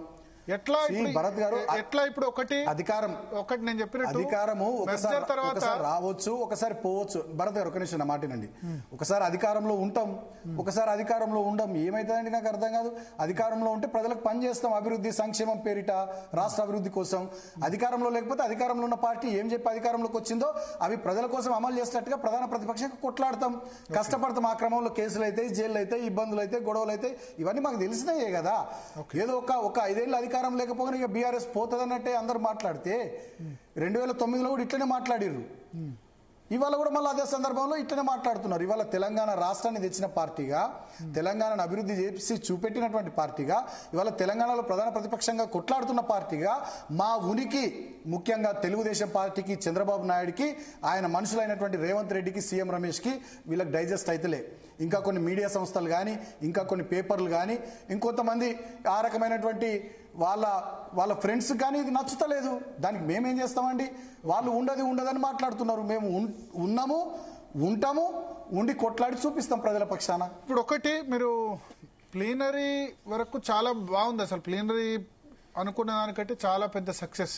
తర్వాత అసలు బీఆర్ఎస్ నిజానికి జూన్లో చాలా డిసప్పాయింటింగ్ రిజల్ట్. పోయిన సంవత్సరం జూన్లో 0 సీట్లు, 17% ఓటు బ్యాంకు, 10 మంది ఎమ్మెల్యేలు కాంగ్రెస్లో జంపు కావడం. అటువంటి సిచ్యువేషన్ నుంచి ఇంత వేగంగా ప్లీనరీ సమయం వరకు పుంజుకుంటారని ఎవరు అనుకోలేదు. ఆ తర్వాత కవిత మాట్లాడిన మాటలు అనుకోండి, టెలిఫోన్ ట్యాపింగ్ సంబంధించి రోజు వస్తున్న విషయాలు, కాళేశ్వరం కమిషన్ రిపోర్టు, ఇప్పుడు సీఎం రమేష్ విలీనం, ఇవన్నిటి నుంచి తేరుకొని లోకల్ బాడీ ఎలక్షన్స్ మీరు ఫైట్ చేయగలుగుతారా? 1-2 months లో ఖచ్చితంగా ఉండబోతున్నాయి లోకల్ బాడీ ఎలక్షన్స్ లో. గ్రాడ్యుయేట్ ఎలక్షన్ లో బీజేపీ 2 గెలుచుకుంది, మీరు పోటీయే చేయలేదు. సో అటువంటి సిచ్యువేషన్ చేరుకుంటారా? ఒక రాజకీయ పార్టీగా మా వ్యూహాలు మాకుంటాయి. అప్పుడు మొన్నున్నటువంటి గ్రాడ్యుయేట్ ఎన్నికల సందర్భంలో మా పార్టీ అధిష్టానం ఒక నిర్ణయం తీసుకుంది. పార్టీ సీనియర్ నాయకులందరూ కూడా కలిసి ఇప్పుడు పోటీ చేయాల్సిన అవసరం లేదని నిర్ణయం తీసుకుంటే మేము పోటీ చేయలేము. ఒకటి. రెండవది, స్థానిక సంస్థల్లో మా క్యాడర్ చాలా ఉత్సాహంగా ఉంది. డెఫినెట్గా బ్రహ్మాండంగా అన్ని స్థాయిల్లో అందరం పోటీ చేయాలనేటటువంటి ఆలోచనతో ఉన్నారు. డెఫినెట్గా పోటీ చేస్తాం, కష్టపడతాం. గెలిపోవటంలో ఇక ప్రజలు ఏ రకంగా రిజల్ట్స్ ఇస్తారో చూద్దాం. ఒకటి. రెండవది, మీరు అంటున్నారు ఏదో ప్లీనరీ తర్వాత కాళేశ్వరం అని, ఫోన్ ట్యాపింగ్ అని, ఇంకోటని అన్ని బట్ట కలిసి మీద వేస్తున్నారు. కాళేశ్వరంలో ఏం తేలిందండి? ఇప్పటిదాకా ఏమైనా తేలిందా? మేడిగడ్డ 2022లో 28 లక్షల క్యూసెక్ల వరద వచ్చిన మేడిగడ్డకి ఏం కాలే. సరిగ్గా ఎన్నికల సందర్భంలో 2 పిల్లర్లు గుంగిపోయినాయి. మేడిగడ్డలో, అన్నారంలో, సుందిలలో మొత్తం కలుపుకుంటే 225 పియర్స్ ఉంటాయండి. కుంగింది 2 పియర్స్. ఆ 2 పియర్స్ను రిపేర్ చేసి మంచిగా నీళ్ళు ఇవ్వచ్చు. ఇవాళ ముఖ్యమంత్రి గారు ఇస్తలేరు, అది వారికి ఇష్టం లేదు. కాళేశ్వరం మీద వారికి కోపం ఉన్నది కాంగ్రెస్ పార్టీకి. ఓకే. రెండవది, ఫోన్ ట్యాపింగ్. ఏందండి ఫోన్ ట్యాపింగ్? నాకు అర్థం కాదు. ఇప్పటి వరకు ఫోన్ ట్యాపింగ్ విషయంలో సిట్టు పనితీరు సమగ్రంగా ఉందా? సిట్టు ఎవరికి లీకులు ఇస్తుందండి? ఈ ప్రభుత్వానికి అనుకూలంగా తొత్తులుగా పనిచేసేటటువంటి కొన్ని సంస్థలకు లీకులు ఇస్తే వాళ్ళు రాసే వార్తలు, వాళ్ళు పెట్టే తంబునైల్స్, వాళ్ళు చేసే కథలు, వాళ్ళు చేసే డ్రామాలతో ఈ రాష్ట్ర రాజకీయాన్ని నడిపిస్తారా? ఏముంది ఫోన్ ట్యాపింగ్లా? ఎవరు కంప్లైంట్ ఇచ్చారు? ఎవరు వచ్చి చెప్పారు? ఎక్కడ జరిగింది? ఏం జరిగింది? ఏమైనా ఆధారాలు ఉన్నాయా? ఇప్పటిదాకా సిట్ అఫీషియల్ ఒక ప్రెస్ మీట్ ఎందుకు పెట్టలేదండి? హోంమంత్రి రేవంత్ రెడ్డి గారు ఎందుకు ప్రెస్ మీట్ పెట్టలేదండి? నేను ఇంకో మాట అడుగుతున్నా. ఇవాళ సీఎం పెట్టొద్దు కదా ప్రెస్ మీట్? హోంమంత్రిగా మొన్న సీఎం పెట్టదు. మంచి పాయింట్ మాట్లాడారు. సీఎం పెట్టొద్దు కదా అని మీరు అంటున్నారు. మరి మొన్న చిట్ చాట్ లో ఫోన్ ట్యాపింగ్ మీద సీఎం గారు ఎందుకు మాట్లాడారు? మీరన్న చిట్టు చాటులోనే ఒక నిమిషం మీరన్న చిట్టు చాటులోనే సీఎం గారు ఏం మాట్లాడారని మొన్న అధికారులు చేస్తున్నారేమో ఫోన్ ట్యాపింగ్ మా ప్రభుత్వంలో అన్నాడు. అంటే రేవంత్ రెడ్డి గారి ప్రభుత్వంలో ఫోన్ ట్యాపింగ్ జరుగుతానేమో అధికారులు చేసినట్టు, బీఆర్ఎస్ ప్రభుత్వంలో ఫోన్ ట్యాపింగ్ జరుగుతానేమో కేటీఆర్ చేసినట్ట. హిందూ లాంటి ప్రధాన దినపత్రికల్లో సినిమా వాళ్ళే గానీ, ఇండస్ట్రియలిస్టులే గానీ ఎవరి ఫోన్లు ట్యాపింగ్ చేయాలని పెద్ద వార్తా కథనం వచ్చింది. తర్వాత సౌత్ ఫస్ట్ అనేటటువంటి ఇంకో పత్రికలో 2 మంత్రుల సంభాషణల్ని రహస్యంగా ముఖ్యమంత్రి గారు ఫోన్ ట్యాపింగ్ ప్రక్రియ ద్వారా విన్నాడు, ఢిల్లీకి కంప్లైంట్ ఇచ్చిండు. మంత్రులు భయపడుతున్నారు. ఒక మంత్రి అయితే ఈ స్మార్ట్ ఫోన్లు వాడతలేడు, డబ్బా ఫోన్ వాడుతుండు 15 రోజుల నుంచి అని వచ్చింది. ఇప్పటిదాకా దాన్ని ఖండించిరా అండి ముఖ్యమంత్రి గారు? ఇప్పటిదాకా దాన్ని ఎవరైనా మంత్రి ఖండించిరా అండి? ఏం జరుగుతుంది రాష్ట్రంలో? మీ 6 గ్యారెంటీలు ఏమైనాయి? 420 హామీలు ఏమైనాయి? మీరు రుణమాఫీ ఏమైంది? మీరు ఇస్తామని ఇందిరమ్మ ఇండ్లు ఏమైనాయి? తర్వాత మీ డిక్లరేషన్లు, కామారెడ్డి డిక్లరేషన్ ఎటువంటి బీసీలది, ఆ ఎస్సీ డిక్లరేషన్ ఎటువంటి చేవెళ్ళది, నిరుద్యోగ డిక్లరేషన్ ఎటువంటి సరూర్ నగర్ది, రైతు డిక్లరేషన్ ఎటువంటి వరంగల్ది. ఇవేవి మాట్లాడొద్దు, ఇవేవి చర్చకు రావద్దు. ఎంతసేపు ఫోన్ ట్యాపింగ్ అని తిప్పాలి కొన్ని రోజులు, కాళేశ్వరం అని తిప్పాలి కొన్ని రోజులు, విద్యుత్ కమిషన్ అని కొన్ని రోజులు తిప్పాలి. ఎన్ని రోజులు నడిపిస్తారండి భరత్ గారు? 20 నెలలు అయిపోయింది. ఇంకో 4 నెలలు అయితే 2 సంవత్సరాలు అయిపోతుంది. చూస్తుంటే ఇంకో 2 సంవత్సరాలు అయిపోతుంది. లాస్ట్ 1.5 year అంతా ఎలక్షన్ ఇయర్ అయినా మీరు చెప్పినటువంటి పని చేసింది ఎక్కడండి? ఏం జరుగుతుంది రాష్ట్రంలో? కేవలం పోలీసు శాఖను అడ్డం పెట్టుకొని ఇవాళ వేరే ఏ శాఖ పనిచేస్తలే, పోలీసు శాఖ తప్ప. అక్రమ కేసులు, అడ్డగోలు కేసులు, దుర్మార్గాలు. మా గెలు శ్రీనివాస్ యాదవ్ విద్యార్థి నాయకుడు సతీమణి గామె మీద కూడా అటెంప్ట్ మర్డర్ కేసు పెట్టారు, ఇంట్లో ఉన్న ఆడబిడ్డ మీద. సోషల్ మీడియా కార్యకర్తల మీద అక్రమ కేసులు పెడుతున్నారు. ఏం జరుగుతుంది రాష్ట్రంలో? మీరు ఆలోచించండి ఒకసారి. మీరు సీనియర్ జర్నలిస్ట్ కదా, మీరు కూడా ఢిల్లీ చూసిర్రు, ఇతర రాష్ట్రాలు చూసిర్రు, చాలా ఛానళ్లలో పనిచేసిర్రు, చాలా అనుభవం ఉంది మీకు. మీరు కూడా కేసులు పెట్టించారు అంటారు. మేము ఎక్కడ పెట్టించినాం? మేము గట్ల వీళ్ళలా ఉంటే గిట్లుండు నా పరిస్థితి. చెప్పాను మా రాజ్భాయిని చెప్పాను. మేము చాలా భరత్ గారు, మేము అభివృద్ధి, సంక్షేమము, రాష్ట్రం యొక్క ప్రగతి ఈ లైన్లో వెళ్ళిపోయినాం తప్ప మేము ఎన్నడూ గిట్లా ఈ రకంగా చేయలే. రేవంత్ రెడ్డి గారు పదే ఎప్పుడు నన్ను జైలుకు పంపించారు అంటారు. ఆయన ఏమైనా ప్రజల కోసం ఉద్యమం చేసి జైలుకు పోయినా అండి? ఓటుకు నోటు కేసులో వారు స్టీఫెన్సన్ ఇంట్లో నోట్ల కట్టలతో దొరికి వారు జైలుకు పోయారు, అంతే కదా. దానికి మేం చేసింది ఏముంది? వారు దొరికింది కదా, డబ్బులు తీసుకొని ఎమ్మెల్యే ఇంటికి పోయింది, వారు పోయింది కదా. డ్రోన్ కేసులో. అవును భరత్ గారు, ఇప్పుడు రేవంత్ రెడ్డి గారి జూబ్లీ హిల్స్ ప్యాలెస్ ఉంది, జూబ్లీ హిల్స్ ఇల్లు. నేను డ్రోన్ పట్టుకుని పోయి నేను డ్రోన్ ఎగరేస్తా అంట, నన్ను ఇట్స పెడతాడా రేవంత్ రెడ్డి గారు? మీరు చెప్పండి. నన్ను తీసి లోపల వేపియాడా? ఇట్స పెడతాడా? పెద్దమ్మ గుడికి ఆడుకోగానే లోపల వేపిస్తాడు సుమాన్ వస్తున్నట్టు డ్రోన్ పట్టుకునని. సో ప్రైవేట్ వ్యక్తుల ఇల్లు కానీ, ప్రైవేట్ వ్యక్తులకు సంబంధించినటువంటి నివాసాలు కానీ, ఇతరత్ర ఏవైనా కానీ అక్కడికి ఎట్లా పోతారు మీరు? ఆ రోజు వారు అది కావాలని చేసిర్రు. వారికి ఏంది ఒక సెన్సేషన్ కావాలి, ఒక హడావిడి కావాలి, మీడియా అటెన్షన్ కావాలి. కాంగ్రెస్ పార్టీలో ఒక నాయకునిగా ఇక ఫైట్ చేస్తున్నాడు కేసీఆర్ కుటుంబం మీద, బీఆర్ఎస్ మీద అన్నట్టుగా ఎమర్జ్ కావాలనే ఆలోచనతో ఆయన చేసిన కథ. అది ఆయనకు తెలుసు, మనకు తెలుసు, మీకు తెలుసు. సో దాన్ని ఏమంటారు, సింపతి గెయిన్ చేసే టాక్టిక్ గా ఆయన వాడుకున్నాడు. సరే, ఇప్పుడు అధికారంలో ఉన్న వాళ్ళు ఏమంటారు, టాక్టికల్ గా వాళ్ళు డైవర్షన్ చేస్తారు. కానీ ఇప్పుడు రేపు మీకు ఒక లిట్మస్ టెస్ట్ ఎదురు కాబోతుంది. Panchayat elections, MPTC, ZPTC litmus test మీకు. జూబ్లీ హిల్స్ బై ఎలక్షన్, ఇవన్నీ కూడా మీరు గ్రాడ్యుయేట్ సరే పోటీ చేయలేదు. వీటిలో రిజల్ట్ బాగాలేకపోతే, ఎందుకంటే మీరు పార్లమెంట్ రిజల్ట్ బాగాలేదు కదా, మీరు గ్రాడ్యుయేట్ లోనేమో బీజేపీ గెలిచింది. రేపు మీరు ఏంటంటే 20 నెలల్లోనే రేవంత్ రెడ్డి గవర్నమెంట్ ఫెయిల్ అయింది అంటారు. రేపు ఈ రిజల్ట్ మీకు ఒక ఏమంటారు, రెఫరెండం లాంటిది కాదా పంచాయతీ ఎలక్షన్స్? ఇప్పుడు నేను ఒక మాట అంటున్నా, మీరు పిల్ల పుట్టక ముందే కుల్ల పుట్టినట్టు రిజల్ట్ బాగుండదని మీరు ఎట్లా చెప్పేస్తారు? బాగుండదు అనట్లేదు, రిఫరెండం కాదా అని నేను అంటున్నా. రిఫరెండం లాంటిది డెఫినెట్ గా మేము ఒక విషయం మాత్రం చెప్పదలుచుకున్నాం భరత్ గారు. మేము సీరియస్ గా కొట్లాడతాము, మా క్యాడర్ అంతా చాలా ఉత్సాహంగా ఉన్నారు. డెఫినెట్ గా అన్ని ఎలక్షన్స్ కొట్లాడతాము. రిజల్ట్స్ చూద్దాం. ఇప్పుడు దైవాధీనం, ప్రజలాధీనం. ప్రజలు ఏ రకమైనటువంటి తీర్పునిస్తారో చూద్దాం. ముందే ఇంత ఎర్లీగా it is too early to discuss everything. Congress అంత తప్పులు చేస్తే ఓడిపోవాలి కదా అంటారా పంచాయతీ ఎలక్షన్స్ లోనూ వాటిలోనూ? ఓడిపోదని మీరు ఎట్లా అనుకుంటున్నారు? చూద్దాం కదా. అంటే ఇంత వ్యతిరేకత ఉంది మీరు ప్రభుత్వం మీద, ఇంత ఇవన్నీ తప్పులు చేసినప్పుడు అన్నప్పుడు డెఫినెట్ గా ఓడిపోదని మీరు ఎట్లా అనుకుంటున్నారు? చూద్దాం కదా, ఎలక్షన్స్ రాని, లెట్ ద ఎలక్షన్స్ కమ్. పెట్టమనండి. ఎన్ని రోజులు వాయిదా వేయబట్టి వారు నరేగా ఇప్పుడే కేబినెట్ బ్రీఫింగ్ జరిగింది. పొన్నం ప్రభాకర్ బ్రీఫ్ చేశారు. ఆగస్టు 6న ఢిల్లీ పోతున్నారట. బీసీ బిల్లు ఆర్డినెన్స్ సంబంధించి కేంద్ర ప్రభుత్వము, లేకపోతే ఇప్పుడు గవర్నర్ కూడా మళ్ళీ రాష్ట్రపతికి పంపించారు. దాని మీద మంత్రులు, రేవంత్ రెడ్డి అందరు ఢిల్లీలోకి వెళ్ళి 3 రోజులు ఢిల్లీ పోతారట. 5, 6, 7 బీసీ బిల్లుకి సంబంధించి. ఢిల్లీకి పోవడమే కాదు, దానికి చట్టబద్ధత వచ్చేటట్టు ప్రయత్నం చేయాలండి. బీసీ రిజర్వేషన్లకు సంబంధించి నోరుతో నవ్వుతూ నొసలతో ఎక్కిరిస్తున్నట్టుగా తూతూ మంత్రంగా ఏదో ఇట్లా చేస్తాం అట్లా చేస్తాం అంటే నడవదండి. దానికి చట్టబద్ధత కావాలి. చట్టబద్ధత వచ్చేటట్టుగా ఏ రకంగా చేస్తారో, ఆనాడు ఎట్లా మాట ఇచ్చిర్రో ఆ ప్రకారం ఆ మాట నిలబెట్టుకునేటటువంటి ప్రయత్నం చేయాలి తప్ప ఈ ప్రభుత్వం లోపల చిత్తశుద్ధి కనబడతలేదు ఈ బీసీ రిజర్వేషన్ బిల్లుకు సంబంధించి. మరి నరేంద్ర మోడీ గారు అంతా క్లోజే కదా. 9th షెడ్యూల్లో చేర్పియమనండి, రాజ్యాంగ సవరణ చేర్పియమనండి. అబ్సల్యూట్ మెజారిటీ ఉంది కదా లోక్సభలో, రాజ్యసభలో భారతీయ జనతా పార్టీకి. నరేంద్ర మోడీ గారు వీరికి వాళ్ళ క్లోజ్ కదా. రిజర్వేషన్ ఉంటే చేయమని చెప్తున్నారు క్లియర్. ఇంతకుముందు పాయల్ శంకర్ కూడా అదే చెప్పారు కదా, వాళ్ళు చేయమని చెప్తున్నారు. ముస్లిం రిజర్వేషన్ క్లోజ్ కదా. మరి వీరు ఇవేవి తెలియకుండానే ఆనాడు కామారెడ్డి డిక్లరేషన్ లో మాటిచ్చినారా అండి రేవంత్ రెడ్డి గారు కానీ ఇతర నాయకులు కానీ? అంటే మేము ప్రయత్నం చేస్తున్నాం. బీఆర్ఎస్ 23% బీసీలకు రిజర్వేషన్ ఇచ్చింది, మేము 42% ఇచ్చేందుకు చిత్తశుద్ధితో ప్రయత్నం చేస్తున్నాం అంటున్నారు. ఎవరు చెప్పారండి 23% ఇచ్చినామని? జరిగింది. అది మీరు జిహెచ్ఎంసీ పంచాయతీ ఎలక్షన్ 23% పైగా ఇచ్చినాం. పంచాయతీ జరిగింది సుమన్ గారు. పంచాయతీ జిహెచ్ఎంసీలో మేము 36% పైగా ఇచ్చినాము. 33, పంచాయతీ ఎలక్షన్ 23 జరిగింది అంటున్నా. ఇప్పుడు నేనేమంటున్నా, రేవంత్ రెడ్డి గారు కామారెడ్డి ఎలక్షన్ సందర్భంలో కామారెడ్డి డిక్లరేషన్ పేరిట వాళ్ళు మాట ఇచ్చినారు. ఆ మాట నిలబెట్టుకోమని కోరుతా ఉన్నా కదా. మీరు కూడా పోతారా ఢిల్లీ? 42% రిజర్వేషన్లు, సీఎం, ఎంపీ, ఎమ్మెల్యేలు అందరు పోతారట ఢిల్లీ ఆగస్టు 5, 6, 7 తేదీల్లో. అంటే ఇక మా పార్టీ ఆ విషయం మా పార్టీ నిర్ణయిస్తుంది, నాకు తెలియదు, మా పార్టీ చూసుకుంటుందండి. ఓకే. సో మళ్ళీ మీరు అన్నట్టు ఫీనిక్స్ పక్షిలాగా బీఆర్ఎస్ ఎప్పుడైతే 2009లో లేచిందో మళ్ళీ అవకాశం ఉంది అట్లా? ఆల్రెడీ మేము లేచినాం, మంచిగా ఉన్నాం, ప్రజల పక్షాన కొట్లాడుతున్నాం, పోరాడుతున్నాం. మీరు చూస్తే భరత్ గారు అతి త్వరలో నేనే తెలంగాణ భవన్లో ప్రెస్ మీట్ పెట్టబోతున్నా. 33 జిల్లాల్లో 119 అసెంబ్లీ నియోజకవర్గాల్లో 17 లోక్సభ నియోజకవర్గాల పరిధిలో 12,700 పైచలకు గ్రామాల పరిధిలో మా కార్యకర్తల మీద, మా నాయకుల మీద ఎన్ని దాడులు జరిగినాయి, ఎన్ని పోలీస్ స్టేషన్లలో ఎన్ని కేసులు మా వాళ్ళ మీద నమోదైనాయి, మొత్తం వివరాలు తెలంగాణ భవన్ వేదికగా నేను ప్రెస్ మీట్ పెట్టి ప్రజల ముందు ఉంచబోతున్నా.